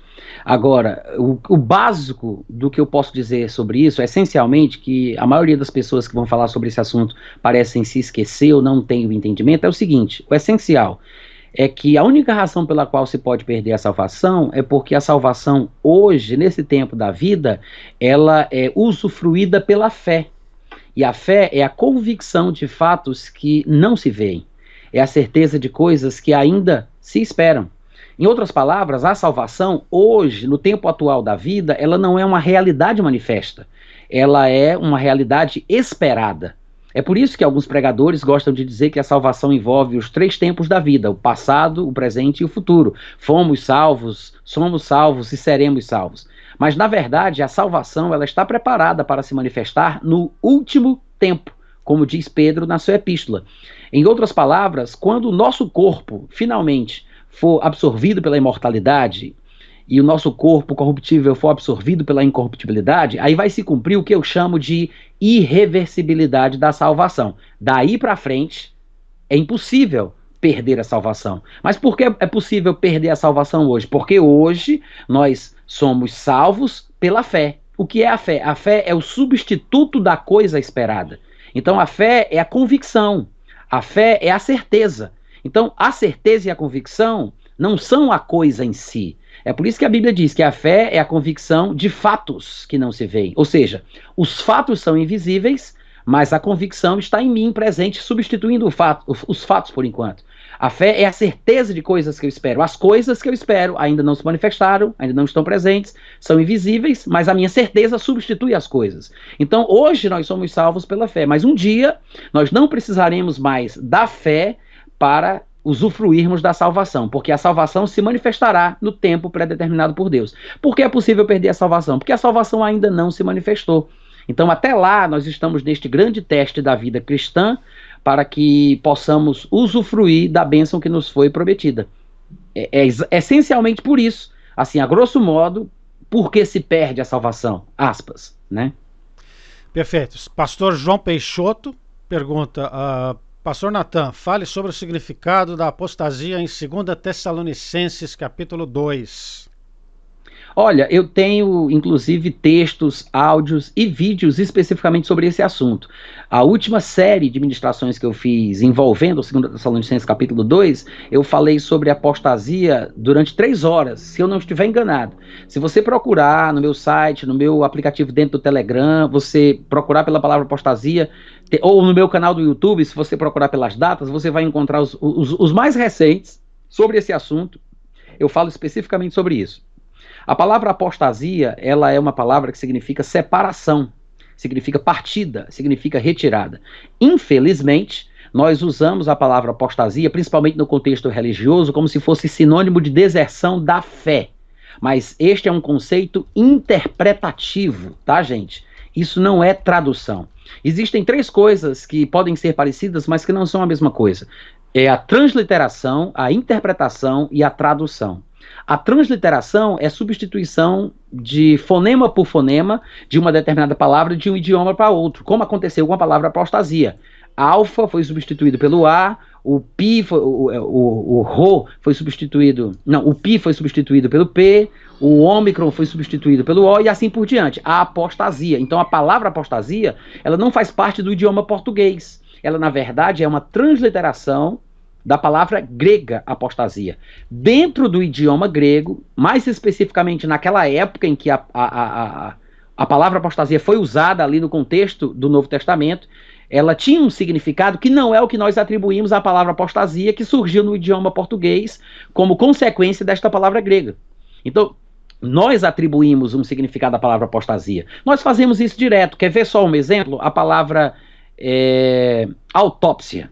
É uma palavra que nós usamos em nosso idioma, que todo mundo supõe que seja o exame no morto, quando, na verdade, etimologicamente falando, no sentido original da palavra, a palavra significa autoexame, né? Auto e ópse. São duas palavras gregas que significam autoexame. Se nós quiséssemos falar de exame do morto, seria necrópsia. Necro de morto e ópse de exame. Aí sim, seria exame do morto. Mas nós atribuímos o conceito e a ideia de necrópsia para a palavra autópsia. Nós falamos autópsia, todo mundo sabe o que se quer dizer, mas não estamos falando a palavra certa, porque nós atribuímos um valor à palavra autópsia que não é o seu sentido etimológico, real. Então, quando nós estamos estudando a Bíblia, no caso da palavra apostasia, é importante entender isso. Se você fizer uma busca em todo o Novo Testamento, de todas as vezes que a palavra apostasia aparece, você vai ver que ela é traduzida em nossas Bíblias, em qualquer versão que você usar, de várias formas diferentes. Inclusive, para quem não sabe disso, existe uma das, se eu não me engano, é o substantivo neutro, que é apostasion, aparece lá em Mateus capítulo 19, naquela discussão de Jesus com os religiosos sobre a questão do divórcio. Eles dizem a Jesus, Moisés disse que o homem que se separa da sua mulher dê a ela carta de divórcio.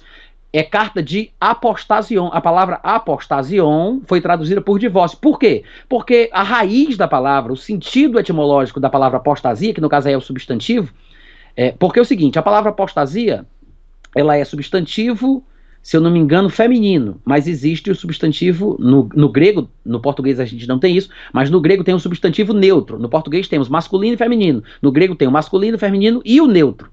O substantivo neutro, que é apostasion, significa isso aí. Mas isso são apenas classes de palavras. É como a palavra amor. Amor, amar, amado, são classes de palavras, substantivo, adjetivo, advérbio e por aí vai.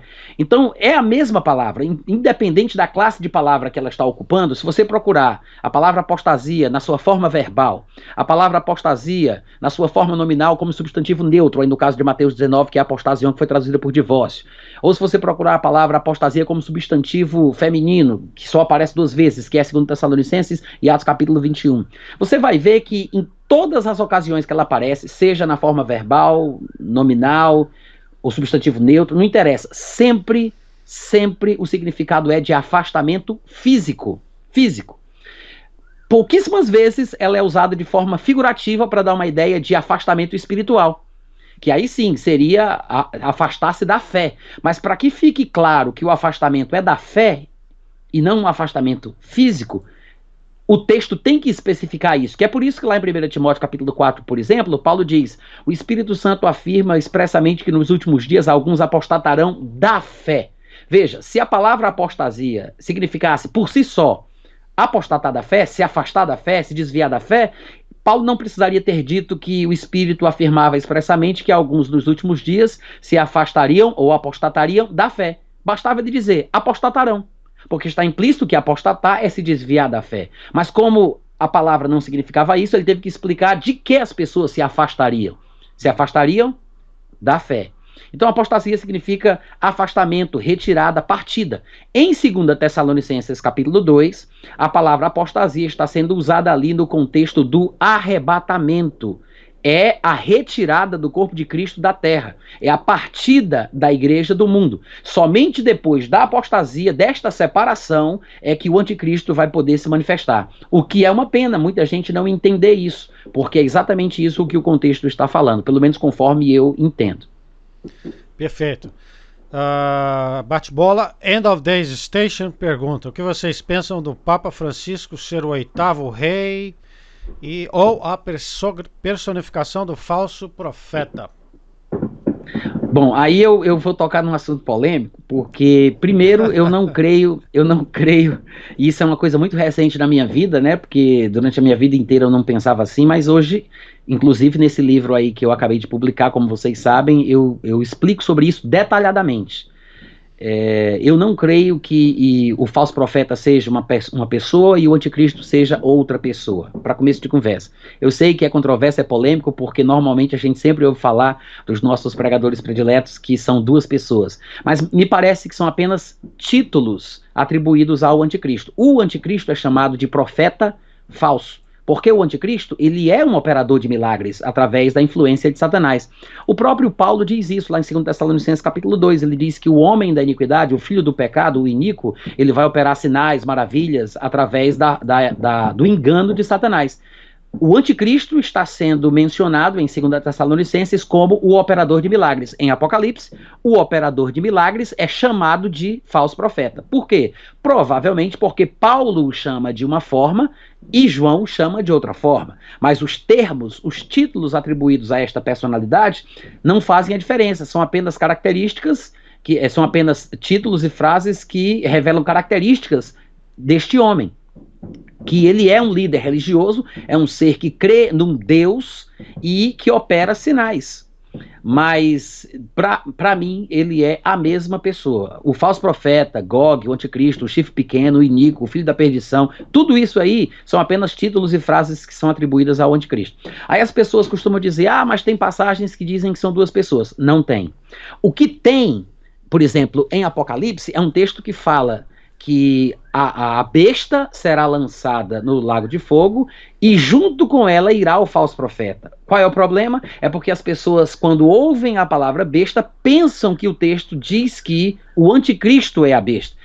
Muita gente, quando lê a palavra besta em Apocalipse, pensa que aquilo significa que a besta é o anticristo. Mas a palavra besta ou animal, fera, não é usada nos textos proféticos para se referir a pessoas, a indivíduos. Pode conferir no livro de Daniel, no livro de Apocalipse, você vai ver que sempre que um animal é usado numa figura profética, num texto profético, o animal representa um império, um reino, representa uma massa de pessoas, nunca é um indivíduo.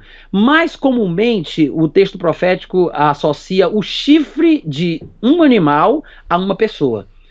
Aí aquele homem forte daquele império é o chifre, mas o animal não. O animal é o império, que tem um líder forte, que talvez seja representado pelo chifre, mas normalmente os animais representam os impérios. Então, quando a Bíblia fala da besta, está falando do reino do anticristo e não do anticristo. É por isso que quando João diz que viu a imagem da besta, se eu não me engano lá em Apocalipse 13 ou é 17, eu não me lembro agora exatamente, mas ele fala que a aparência da besta era como de leopardo, mas tinha boca de leão, pés de urso, ou seja, ele vai falando de elementos de animais que nós já conhecemos pelos textos proféticos de Daniel. Então, se nós mantivermos consistente a interpretação dos animais como nações, como reinos, governos, então o que Apocalipse está dizendo é que o império do anticristo ele vai ser formado por partes do império persa, grego e babilônico. Basicamente isso. Mas o que vai predominar vai ser a aparência do leopardo. Ele diz, ele tinha aparência de leopardo, mas aí ele fala da boca e dos pés. Ou seja, elementos de outras nações, mas a predominância vai ser do Império Grego. Agora, quando eu digo Império Grego, eu não estou falando lá da Grécia, não. Não estou falando lá de Atenas, não. Eu estou falando da parte profética que importa, que é aquela que é salientada repetidamente no livro de Daniel, que é quando o Império Grego ele se divide em Reino do Norte e em Reino do Sul, que são os conhecidos impérios Seleucida, ou dinastia Seleucida, e o Império do Sul, que é a dinastia Ptolomaica. Então, inclusive por causa disso que um dos descendentes do Reino do Norte, né, que inclusive as pessoas apontam para Antíoco, o quarto Epifânio, que é um descendente do Reino do Norte, da divisão do Império Grego, é a figura do anticristo que é mencionada lá em Apocalipse, lá em Daniel capítulo 11. Então, para mim, o anticristo, ele é uma pessoa que também é chamada de falso profeta. Então, para começo de conversa, eu não penso que existe o falso profeta e o anticristo.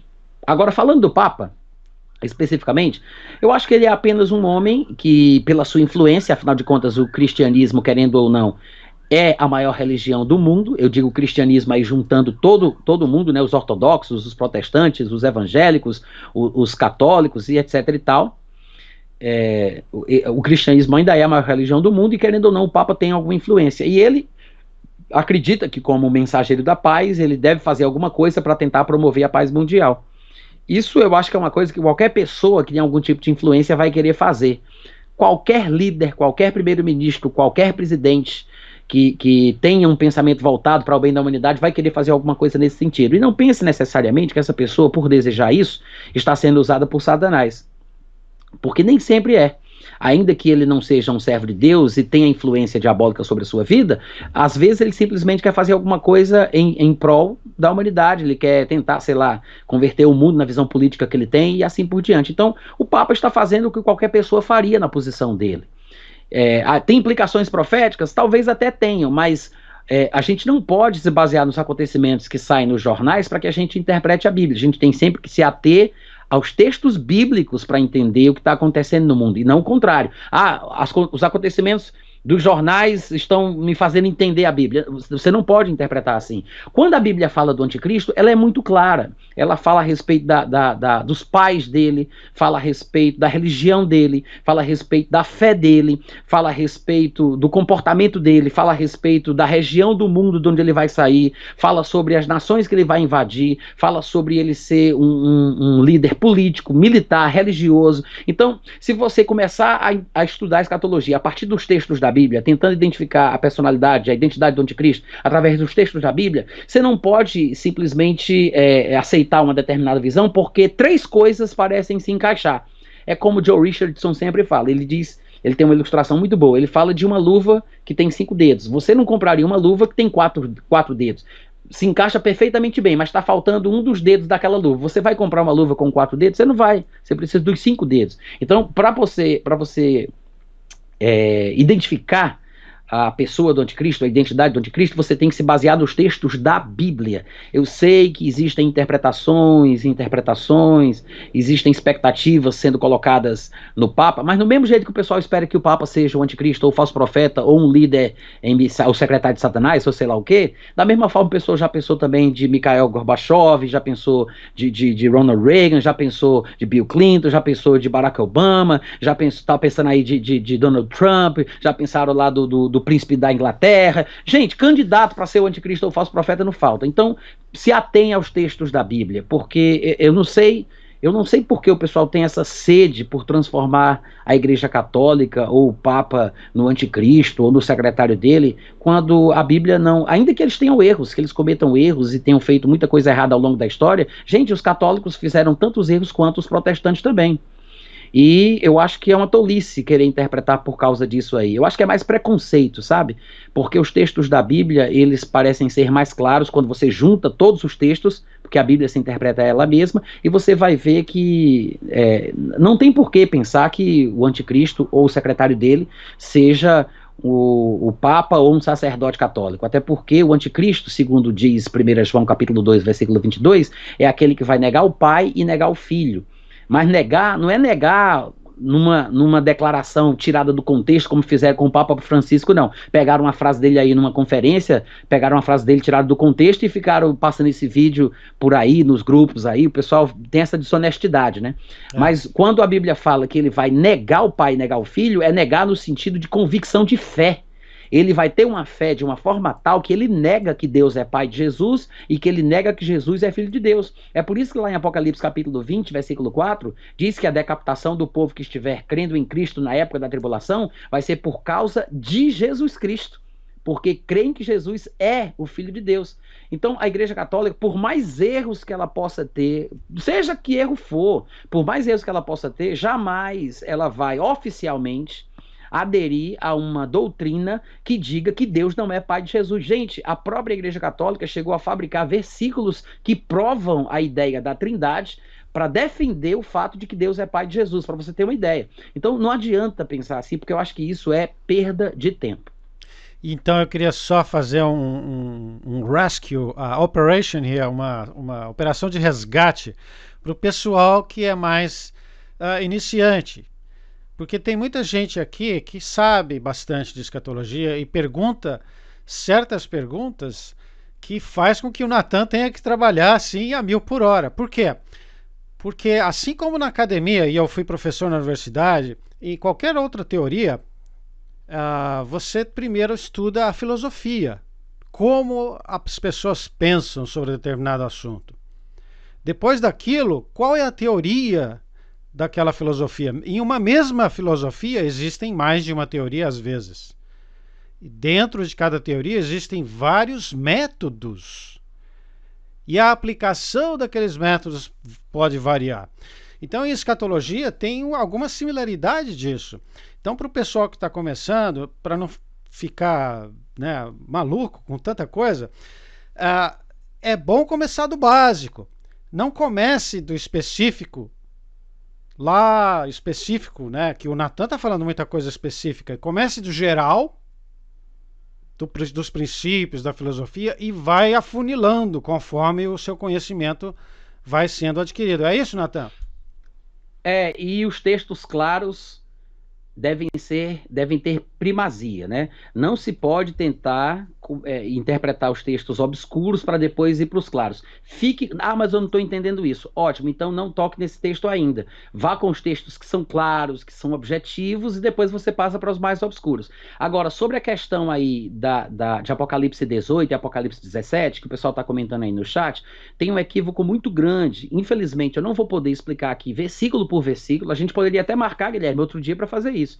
Mas se você adquirir o meu livro, esse livro que eu lancei, A Bíblia, o Islamismo e o Anticristo, você vai ver lá que eu faço uma exposição versículo por versículo de Apocalipse 17 e 18, onde eu mostro claramente que a prostituta, a meretriz, mencionada lá em Apocalipse, não é a Igreja Católica, não é a religião católica, como a gente foi ensinado pelos nossos pregadores prediletos, porque o próprio texto diz. Se você conferir o último versículo do capítulo 17, diz: a prostituta que viste é a grande cidade.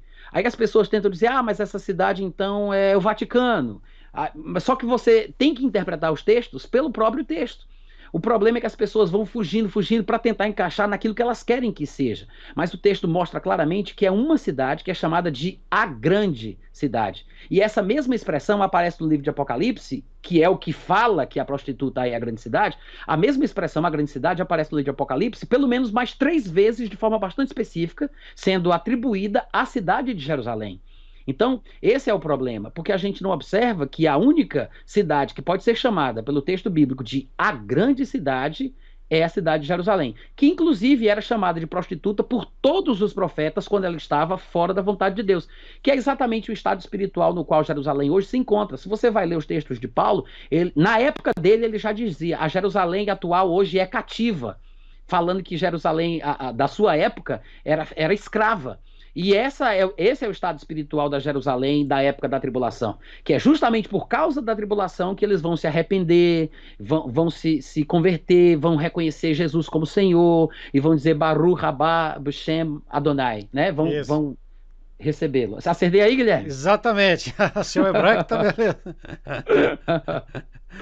Baruch Hashem, é isso aí. Mas muito legal. Pessoal, eu sei que vocês estão aí adorando cavar aí o cérebro do Natan, mas eu não vou me alongar muito. Tem gente falando: vamos fazer uma vigília, vai até meia-noite. Não, para com isso. Não tem nada disso, não. Mas, enfim, eu queria te perguntar, Natan, uma pergunta geralzona, que é a minha praia, por causa do canal. Por que Israel é importante? Isso aí é uma coisa difícil de explicar assim, porque a história da Bíblia toda existe por causa de Israel, e Israel existe por causa da história da Bíblia, né? Não tem como a gente ser cristão sem considerar a importância, a suprema relevância do povo judeu, do Estado de Israel. Eu sei que, infelizmente, segmentos cristãos dizem que Israel é apenas mais um lugar que foi descartado e desprezado por Deus após a morte de Cristo na cruz, e que cessou a importância de Israel. Inclusive o João Calvino, que foi o propagador do sistema calvinista de fé, o sistema filosófico que foi aderido por alguns cristãos, inclusive ele pensava e cria nisso e falava isso, e é por isso que hoje em dia você vê muitos pregadores calvinistas defendendo essa mesma linha de raciocínio. Mas não são só os calvinistas que dizem que Israel não significa mais nada aos olhos de Deus, que não tem mais promessa para Israel, que não tem nada que vá se cumprir e que não tem mais nada a ver com a Bíblia. Há muitos crentes que atribuem esse mesmo pensamento a Israel, porque acham que a igreja foi tão exaltada por Cristo Jesus que Israel saiu do foco. E é uma grande tolice, porque o próprio Novo Testamento, que é a base da igreja cristã, ensina que Deus só fez isso para colocar os judeus em ciúmes. Mostra que a nossa importância é como se a gente estivesse sendo usado para abençoar os judeus. Assim como os judeus foram usados para abençoar a gente, porque a salvação vem dos judeus, como está lá em João capítulo 4, versículo 22. Então, do mesmo jeito que a salvação vem dos judeus, hoje a salvação dos judeus vem através da gente. Eu vi o testemunho do líder do movimento One for Israel, um rapaz jovem contando que se converteu porque tinha inveja da comunhão do Deus dele com os gentios. E alguns gentios cristãos evangelizaram ele e ele acabou se convertendo. Hoje ele é um cristão, eles gostam de dizer judeus messiânicos, né? Mas para que nós ocidentais entendamos melhor, eles são cristãos como nós, creem no mesmo Jesus, Yeshua. E ele disse que se converteu porque teve ciúme, teve inveja do relacionamento íntimo de um cristão com Deus. Ou seja, a importância de Israel é grande. As pessoas dizem assim, mas o Antigo Testamento só fala de Israel, Israel, Israel, Israel, Israel, Israel, Israel. Por que falando de Israel, que é um povinho bem pequenininho, o Estado de Israel é menor do que o Estado de Sergipe aqui no Brasil? Por que essa importância tanta para Israel? Gente, porque através dos textos que falam de Israel no Antigo Testamento, Deus está tentando mostrar que é por meio dessa nação que o mundo inteiro seria abençoado. Você não lembra que a Bíblia diz que Deus pré-anunciou o evangelho a Abraão, dizendo, em ti serão abençoadas todas as nações da terra? Então, se a bênção para todos os povos vem através de Abraão e dos seus descendentes, é preciso estar registrado o que Deus tem para falar sobre esse povo, de onde a salvação vem. Porque o nosso entendimento da salvação, a nossa compreensão profunda do nosso relacionamento com Deus, está baseada no que foi registrado a respeito da história de Israel. Então, Israel é muito importante. Foi importante, é importante, sempre será importante. É o centro do mundo, né? É o centro do mundo. E é por isso que a tribulação ela vai ter o foco na cidade de Jerusalém e na terra de Israel. O próprio Jesus disse isso. Ele falou, quando virdes, pois, o abominável da desolação no lugar santo, como disse o profeta Daniel, quem lê o livro de Daniel entenda, então os que estiverem na Judéia, fujam. Por quê? Porque o lugar santo está contido na Judéia. Lá é a terra santa, que Daniel chama de terra maravilhosa. Gente, é uma tolice querer descartar o povo judeu da equação bíblica. Não só no Antigo Testamento. Se você ler o livro de Romanos mesmo, você vai ver, Paulo ele bate com as duas mãos, ele é duro com os seus compatriotas segundo a carne, mas ao mesmo tempo ele mostra claramente ali no capítulo 11, por exemplo, de Romanos, que o objetivo de Deus é causar ciúmes neles para que eles sejam salvos. E Deus pode reenxertá-los novamente se eles não continuarem obstinados na sua incredulidade. E o objetivo de Deus é que todos os judeus sejam salvos. Natan, em Romanos, Paulo lá fala 10 vezes, ele toca em Israel, no Estado, na nação de Israel, não na nação espiritual. É muito claro. São 10, acho que se não me engano, são 10 citações de Paulo em Romanos, ali do capítulo 7 até o 12, se não me engano. E exatamente o que você está falando. O pessoal, não sei, aqui nos Estados Unidos o antissemitismo e o antisionismo explodiu nos últimos 5 anos e há um movimento, uma pressão muito forte para descartar tudo isso que está falando lá em Romanos. Eu não sei. E onde houver teologia reformada, isso vai se propagar. Com exceção de um bravíssimo escritor que escreveu o livro A Importância de Israel. Inclusive, eu vou pegar ele aqui, só um minutinho. Esse é um dos livros que eu estou lendo. Aqui, ó. Guilherme, abre a tela aí para o pessoal ver as duas. Coloca lá naquela cena. Vou colocar aqui você. É isso. Tá aqui o livro, gente. Ó, a importância de Israel. Esse homem de teologia de confissão reformada, calvinista, Gerald McDermott. Esse livro aqui, excelente, tá? Da Vida Nova, excelente. Tirando algumas besteirinhas que são ditas no prefácio aqui, que outro autor faz a introdução e a apresentação do livro, maravilhoso, vale muito a pena, porque ele fala da sua história pessoal, os problemas que ele enfrentou como crente reformado, calvinista, por causa da influência de Calvino, né, que despreza Israel, coloca Israel como uma nação qualquer, que não tem mais aquele valor e a importância que a gente atribui a ela e tal. E ele mostra como foi difícil ele vencer esses pensamentos e esses sentimentos e finalmente compreendeu pela Bíblia, através de muito estudo ao longo dos anos, o que realmente a palavra de Deus diz sobre a importância de Israel. Inclusive, esse é o nome do livro, né? A Importância de Israel. Leia esse livro e você vai ser muito abençoado. É isso aí, Guilherme. É isso aí. O João Carlos Fera pergunta: em Fortaleza, onde posso encontrar o seu livro? Qual livraria? Não tem livro meu em livraria nenhuma no Brasil, tá, gente? Todos os meus livros, pelo menos por enquanto, são vendidos no meu site, natanrufino.com.br. Tá? Entra lá, você vai poder pagar lá com cartão de crédito, cartão de débito, dá para pagar com boleto, dá para fazer transferência bancária, inclusive dá para comprar dos Estados Unidos, da Europa, de qualquer lugar, tá? Pessoas dos Estados Unidos já compraram livros meus, a gente fez, eu mandei, chegou bonitinho, no Reino Unido também, tem gente de Portugal que recebeu.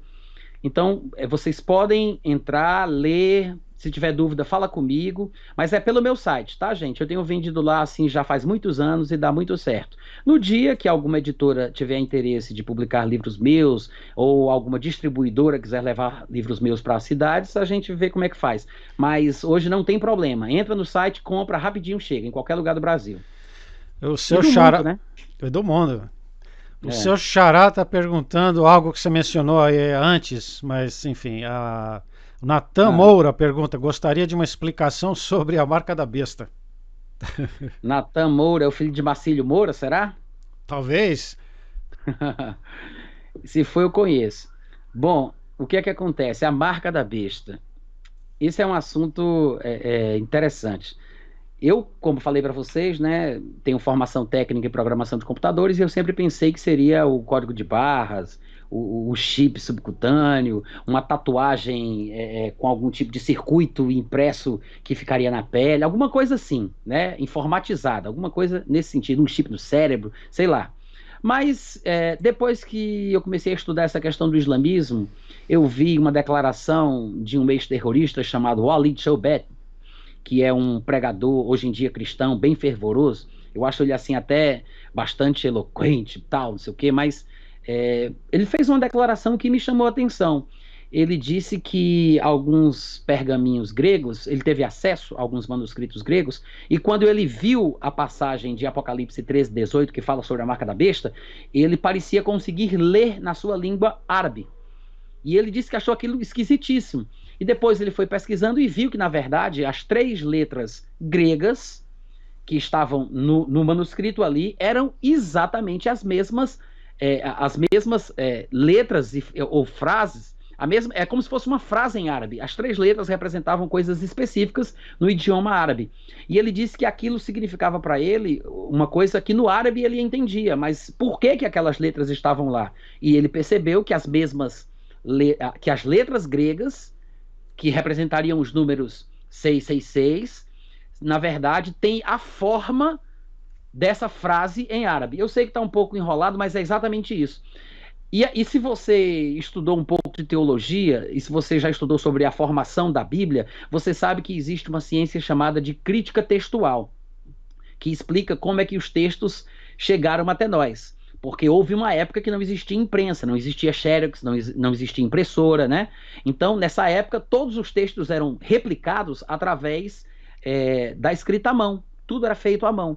Então, tudo era manuscrito. O que Paulo escreveu e o que pessoas escreveram 1000 anos depois, fazendo cópias de cópias de cópias de cópias do que Paulo tinha escrito. Então, tudo era manuscrito. Então, estes inúmeros manuscritos rolaram aí durante 1500 anos até o dia que a imprensa foi inventada. E quando eles foram fazer a compilação do Novo Testamento grego, eles pegaram todos os fragmentos dos manuscritos gregos existentes e tentaram reconstruir o suposto texto original. Mas havia muita variante textual, ou seja, em algumas passagens, Lucas 1:1, ou vamos colocar Apocalipse 13:18, que é a passagem da marca da besta, tinha uma frase, no outro fragmento de outro lugar, de outro século, tinha outra frase, ou seja, os textos não eram iguais, havia variação variantes textuais. Em outras palavras, o que eu quero dizer é que eles conseguiram catalogar variantes textuais do Novo Testamento, de Mateus e Apocalipse.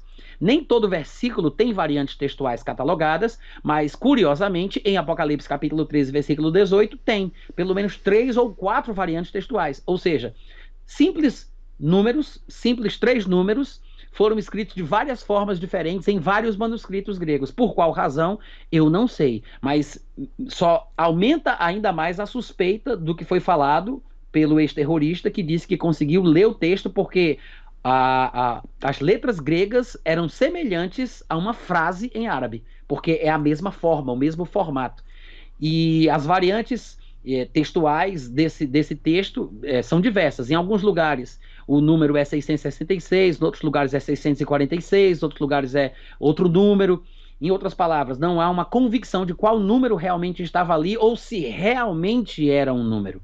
Por causa disso, eu sou tendencioso a pensar, não estou sendo dogmático aqui, não estou querendo dizer que isso é assim, mas pelo menos é o que me faz pensar que essa marca, na verdade, pelo próprio texto grego, na verdade, uma marca externa, não é uma coisa subcutânea, porque ele fala lá no próprio texto que foi colocada no braço, não é sob o braço, é sobre, não é sob, sobre o braço. Então é uma coisa que talvez possa ser vista, porque está na testa e está no braço, é uma coisa vista, não é algo subcutâneo, não é um chip implantado, não é uma tatuagem eletrônica, é uma coisa, é um emblema, um símbolo, uma coisa que representa uma convicção. Não pense também que é simplesmente uma tecnologia, porque as pessoas pensam isso. É como um cartão de crédito muito sofisticado, você vai ter um chip na mão, quando você for fazer uma compra, você passa lá no leitor, aí ele vai pegar aquele código ali na sua mão e você vai ser debitado, né, da sua conta, aquela quantia por aquele valor. Se fosse uma espécie de cartão de crédito sofisticado, uma tecnologia que facilitasse as transações econômicas da sociedade, seria injusto que Deus jogasse as pessoas no inferno porque aderiram a um determinado sistema financeiro. Não faz sentido. A única coisa que faz alguém ser condenado aos olhos de Deus é o seu posicionamento individual e pessoal. É uma questão de convicção interior. Então, provavelmente, essa marca é um emblema que é imposto pelo anticristo nas pessoas que estiverem dentro dos domínios do seu reino, que não será a terra toda, não será o mundo todo, mas as pessoas serão induzidas a usarem aquela marca, porque por meio daquela marca, uma espécie de alvará, né, de permissão para trabalhar, comercializar, vender, comprar. Quem não usar aquele emblema demonstrando que está a favor, que está apoiando aquela ideologia, aquele império, aquela liderança, aquele reinado, quem não deixar isso bastante claro, quem não for a favor, esta pessoa não vai poder usufruir das benesses que o império vai estabelecer. Então me parece muito mais uma marca mesmo, uma espécie de bandana, um emblema, uma coisa qualquer que dá à pessoa a liberdade para negociar dentro do império do anticristo. Isso. Eu gosto de lembrar o pessoal que um dos sinais que dá para perceber que faz a nossa geração ser única é a tecnologia. A tecnologia alcançou a profecia. Já é possível, pela tecnologia que nós temos, ter algum governo ou global ou regional no Oriente Médio, Europa, seja lá a interpretação que você queira dar, existe uma tecnologia hoje possível de controlar as transações comerciais das pessoas, e antes não havia isso. É mais um sinal. Então, eu queria encorajar o pessoal a ler, a ter planos de estudo das Escrituras, porque não existe nenhuma coincidência, não existe nada que seja por acaso nas Escrituras. A gente ouve o Natan falando, é uma delícia, né? A questão do significado das letras, do idioma grego e tudo isso. Aí você pensa, puxa, mas isso é muita picuinha, muita coisa. Mas não, gente. Você, ao saber a fundo essas coisas, e mesmo em geral, você vai descobrindo o padrão, o caráter de Deus, o plano de redenção, né? A maravilha que são as Escrituras, que foram escritas fora do tempo e do espaço, né? com 1.500, 2.000 anos separados, alguns autores um de outro, um pescador, um rei, um poeta, um outro cara no deserto comendo grilo, e todo mundo escrevendo aquelas mensagens, fazendo aquela coisa uníssona, aquela mensagem uníssona, perfeita, harmoniosa, é impressionante. Mas enfim, o pessoal tem que entender isso. Muita coisa que o Natan fala é porque já o pessoal que está perguntando tem algum conhecimento prévio, ok? Mas com um plano de estudo básico é possível e você vai ter uma aplicação pessoal na sua vida, ok? De redenção, de transformação. É preciso ter um estudo contextual e saudável. Não é isso, Natan? Manda Sem bala. dúvida. Tem gente aí falando, enquanto você falava, eu estava acompanhando aqui o pessoal está falando no chat, viu, Guilherme? Ah, E algumas pessoas perguntaram sobre a questão do governo do anticristo, se vai ser mundial ou não. Gente, eu não creio que será mundial. Primeiro porque nunca teve nenhum reino, um império mundial, nunca, na história da humanidade, nunca teve um império, um reino que tenha dominado o mundo todo. Ainda que os textos que nós conhecemos da Bíblia usem expressões que pareçam dizer que sim, é falado sobre domínio sobre toda a terra, tanto do reino babilônico, do império grego, Medopécia, se fala sobre domínio sobre toda a terra. Mas quando a gente vai ver o mapa, né, a gente vê que nenhum dominou a terra toda. O maior império de extensão territorial, que foi o Império Britânico, também não dominou a terra toda. Nenhum império humano dominou a terra toda. O único líder, o único rei que vai governar o mundo inteiro, sem sombra de dúvida, vai ser Jesus Cristo. É o único durante o seu reino milenar. Nenhum outro vai conseguir dominar a terra toda. Todos os líderes que surgiram, inclusive esses aí proféticos da estátua de Nabucodonosor, né, o Império Babilônico, Medopécia, o grego, etc., todos eles dominaram uma vasta extensão de terra, mas principalmente aquela região ali do Oriente Médio, incluindo o Estado de Israel, principalmente a cidade de Jerusalém. Então, o anticristo ele vai ser apenas mais um que vai se levantar basicamente da mesma região e que vai governar praticamente a mesma área e que vai também ficar obstinado pelo mesmo lugar, pela mesma terra, que é a terra de Israel e a cidade de Jerusalém. Agora sim, ainda que haja uma comoção mundial, porque se ele, por exemplo, entrar em guerra com os israelitas, nações ficarão a favor de Israel, nações ficarão contra Israel. Então vai haver uma espécie de divisão. É como se fosse uma terceira guerra mundial em formação, né? Porque vai haver os defensores de Israel e os inimigos de Israel. Isso pode acontecer. Então, ainda que exista uma comoção mundial, ele não vai ter domínio mundial, porque há muitos textos que parecem dizer que vai, né? Mas existe uma outra porção de textos que deixa claro que não.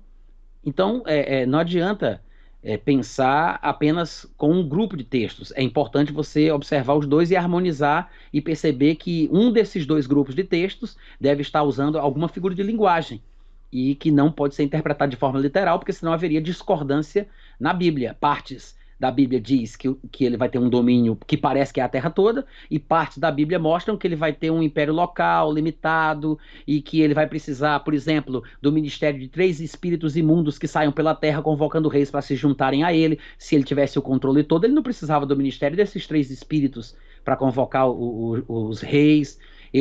Não veríamos textos da Bíblia mostrando ele em guerras o tempo inteiro. O anticristo não estaria em guerra porque ele estaria no domínio do mundo inteiro. Por que ele vai estar em guerra? Porque nações não aceitarão aquilo que ele quererá fazer, nações se levantarão contra ele. Ele vai, e até o último dia da sua vida, ele vai ouvir de rumores de guerra vindo ao norte do seu reino, do leste do seu reino. Ele não vai estar em paz em nenhum momento, desde quando ele assumir. Até o próprio momento em que ele assume a confederação das 10 nações, ele já vai lutar contra 10 reis da confederação que ele vai fazer parte. A Bíblia fala que ele vai ser um reino dividido, que não se mistura, é dividido contra si mesmo. Eles guerreiam, eles se matam. Inclusive lá na passagem de Gog, de Ezequiel 38, que eu creio que também é uma descrição sobre o anticristo, apenas chamado de uma forma diferente, num contexto diferente, fala-se que inclusive eles vão se matar uns aos outros, né? Vão se atacar. Porque o império do anticristo é um império dividido desde o começo até o fim. Então eu não penso que ele vai dominar o mundo todo, tá? ok, perfeito. Eu não sei se vocês estão a par, já mudando um Eu pouquinho sou. de. de assunto sobre, por exemplo, pessoas em igrejas ou congregações que têm os chamados dons de profecia. Houve em 2007 um sul-africano que falava sobre a presidência do americano Donald J. Trump. E ele, já em 2007 ele falava sobre isso. Ele falava também que o presidente iria construir uma parede e várias coisas vêm sendo cumpridas. Eu Ô, queria. Guilherme, Diga. Guilherme, olha uma coisa interessante aí. Tâmara Bacalhau.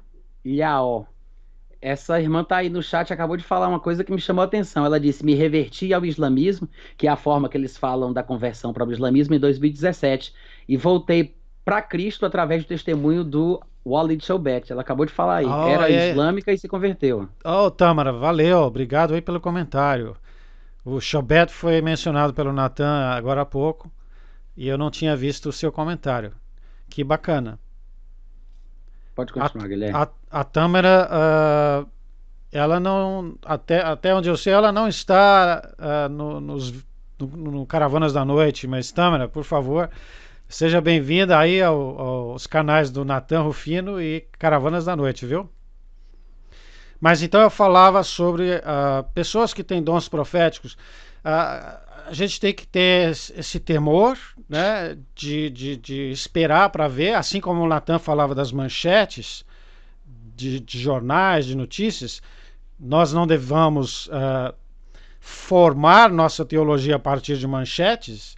Da mesma forma, nós não devemos acreditar em tudo que está lá fora. Por quê? Porque toda a nossa base é as escrituras, são as escrituras. Toda a nossa base de interpretação, né, de vida pessoal, de caminhar pessoal e de interpretação do mundo, incluindo as notícias, incluindo pessoas que possam nas igrejas falar, né, dar uma palavra profética, por assim dizer, né? Então as coisas ficam mais simples se vocês conhecerem as escrituras, ok? Eu queria deixar aqui, vamos caminhando para os 10 minutos finais. A gente passou do tempo, são quase 2 horas de live. A gente quase bateu em 200 inscritos, ou audiência. Passou um pouquinho, voltou. Muita gente chegando agora, mas eu queria abrir apenas para uma pergunta a mais, Natan. Não sei se você está vendo o chat aí. Você pode escolher a Tô. pergunta. Escolhe aí. Tá, eu tenho uma pergunta aí falando se o anticristo vai fazer uso da inteligência artificial avançada, essas coisas todas e tudo mais. Eu acho assim, gente, que quando ele assumir a liderança, ele vai fazer uso de tudo que tiver disponível no mundo na ocasião. Ele vai, se tiver armamento nuclear, ele vai querer usar, se tiver inteligência artificial que seja útil aos propósitos deles, ele vai usar, mas não acredito que existam implicações espirituais envolvendo isso aí, ou mesmo textos bíblicos que falem claramente a respeito desse assunto. Antigamente, como eu falei, quando eu ainda pensava que as questões do anticristo seriam mais relacionadas à tecnologia, eu imaginava que aquela estátua que é mencionada lá em Apocalipse, que recebe a capacidade para falar, seria uma espécie de robô, uma tecnologia avançada, que antigamente eu pensava assim, né? Mas hoje em dia eu penso diferente. Eu penso assim que, até de forma bastante simplista, eu acho que João estava falando talvez de um monumento que foi feito em homenagem ao renascimento desse Império Islâmico e, num determinado momento, dos minaretes saía, dos alto-falantes, a voz do líder conclamando o povo para se prostrar em oração, como fazem os muçulmanos. E daí, naquele momento que saía aquela voz, todos se prostravam. A palavra que está na nossa Bíblia em português diz adorar, mas é porque a tradução para a palavra grega que está ali pode se adorar, mas significa, na verdade, prostrar-se. Esse é o significado real da palavra. Então, eles se prostravam ali. Então, na minha cabeça hoje, me parece muito mais uma alusão a uma estátua, um monumento, sei lá o quê, com minaretes, com alto-falantes, como nós vemos hoje nas mesquitas muçulmanas, e sai aquela voz de lá, né, foi dado poder para falar, e quando aquela voz saía, as pessoas se curvavam. Hoje eu penso assim. Ok. Então, eu queria só fechar aqui essa live agradecendo o Natan, mas. Pré-tribulacionista, Jefferson. É, Jefferson perguntando aí, pré-tribulacionista. Eu é, sou pré-tribulacionista, né? aham. Eu não Eu sei a também, posição do Guilherme, não, eu né? também sou, mas eu sempre digo, eu não sou dogmático, eu posso mudar de posição, eu sou humilde o suficiente para dizer que, olha, se eu chegar a um nível de conhecimento maior a ponto de me fazer mudar, eu mudarei, não tem problema. Mas eu queria só, antes de fechar, receber o comentário do Natan sobre o seguinte ponto. Natan, o que você pode dizer às pessoas que quando ouvem sobre o fim do mundo, o Armagedon, né, tem muito medo, muita gente tem muito medo, tanto cristãos quanto não cristãos, pessoas que creem ou não creem, são pessoas que têm um pavor às vezes muito grande, têm um medo muito grande. Então eu queria pedir a você, Natan, para dar essa pincelada sobre esse papo, né, de profecia, de fim dos tempos e tal, e a sua mensagem final, etc. Bom, eu acho que as pessoas que ficam apavoradas são aquelas pessoas que pensam que vão passar pela tribulação. Em primeiro lugar, surfo sim, João. É muito precariamente. Minha prancha tá até ali atrás, viu? Mas o que eu acho é o seguinte: quem entende no o pré-tribulacionismo, quem crê no pré-tribulacionismo, não passa por esse tipo de sofrimento, de ansiedade e de agonia. Pelo contrário, eu acho que se adequa mais àquela citação de Jesus, quando ele disse: Quando, pois, virdes estas coisas acontecerem, levantai os vossos olhos, alegrai-vos, porque a vossa redenção se aproxima. Porque não há expectativa de terror, de perseguição e de morte para um cristão se ele acredita que vai ser arrebatado antes do início da tribulação. Ainda que os pós-tribulacionistas possam pensar que a minha visão é equivocada, eu não vivo um segundo de pavor e de medo, justamente por causa das minhas convicções espirituais. Agora, se eu estiver enganado e passar pela tribulação, isso também não me dá problema nenhum. Eu tenho até vontade de ficar só para ver se o anticristo é quem eu estou pensando, mas isso não quer dizer que eu não creia no arrebatamento antes da tribulação. Pelo contrário, eu creio, prego, ensino sobre isso. É assim, essa é a minha convicção absoluta. Mas, gente, eu acho triste pregadores pós-tribulacionistas darem curso de sobrevivência para a tribulação. Eu estava vendo um rapaz falando, muito inteligente, o Otton, de um canal chamado Otton Podcast, se não estiver enganado. Ele parece ser um pastor pentecostal, não sei se é da Assembleia de Deus, mas ele tem vídeos curtos de 8, 10 minutos, muito inteligente, muito sensato. E eu estava vendo um vídeo dele um pouco antes de vir para cá, e ele falando que tem pastores que estão dando curso, treinamento para o pessoal enfrentar a tribulação. Ou seja, é uma boa, né? A ideia é genial, porque o pessoal quer isso.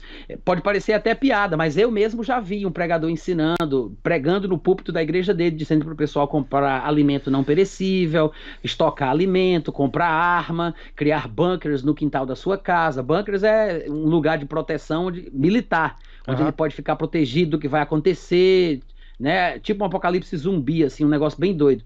Então, eu acho que esse tipo de pregação é um desserviço, é um terrorismo doutrinário. Eu acho. Eles vão dizer que eu sou irresponsável, que eu não estou preparando o pessoal para enfrentar o anticristo e o que vai vir. Mas eu não acredito que isso seja bíblico. Então, essa é a minha ideia, tá, gente? Eu acho que as pessoas que ficam com esse tipo de pensamento, que ouvem muito pregação sobre isso, elas acabam ficando ansiosas, entram em depressão, crise do pânico, ficam estressadas, não conseguem mais dormir, né? O pessoal procura esse tipo de sensacionalismo na internet. Eu me lembro que até pouco tempo atrás o pessoal estava falando muito sobre o negócio de 3 dias e 3 noites de escuridão, e eu vi o pessoal arrancando os cabelos por causa disso. Gente, pelo amor de Deus, não vá se preocupar com essas coisas não, fique com a Bíblia, vá para o Novo Testamento, venha para a luz, As é muito escrituras melhor. falam sobre isso. Nós não fomos chamados para ter esse temor no coração. Não fomos chamados para isso. Mas enfim, tem uma pergunta para o pessoal que eu não vou deixar o Natan responder, que é a sua tarefa de casa, para o pessoal do Caravanas, não sei o pessoal aí do Natan, mas por que o abominável da desolação não é o abominável homem das neves? Ok? Responde isso depois. Natan, suas considerações finais. Guilherme, muito obrigado pelo carinho, tá? Pela sua educação, a sua gentileza. Foi muito bom te conhecer, muito bom esse contato, estar aqui, me sinto honrado por esse privilégio. E no que precisar, estamos aí, tá? Beijo no coração de todo mundo que nos ouve. Desculpa a gente não poder ter explicado com mais clareza, com textos bíblicos. Toda a situação aqui da live é um negócio que às vezes não dá nem para abrir a Bíblia direito, né, e tal. Mas quem quiser se aprofundar, gente, lá no meu site tem muito texto, muito áudio, muito vídeo. Nesse livro que eu acabei de postar, eu faço explicações detalhadas, versículo por versículo, tá? Bacana. E, gente, visitem o site do Natan, por favor. Tem muita coisa maravilhosa lá. Natan, eu agradeço de coração, já esperando a sua volta aqui no Opa! Caravanas da Noite, ok? I will be back. All right, all right. Shalom, shalom, pessoal. Amém. Tchau, tchau.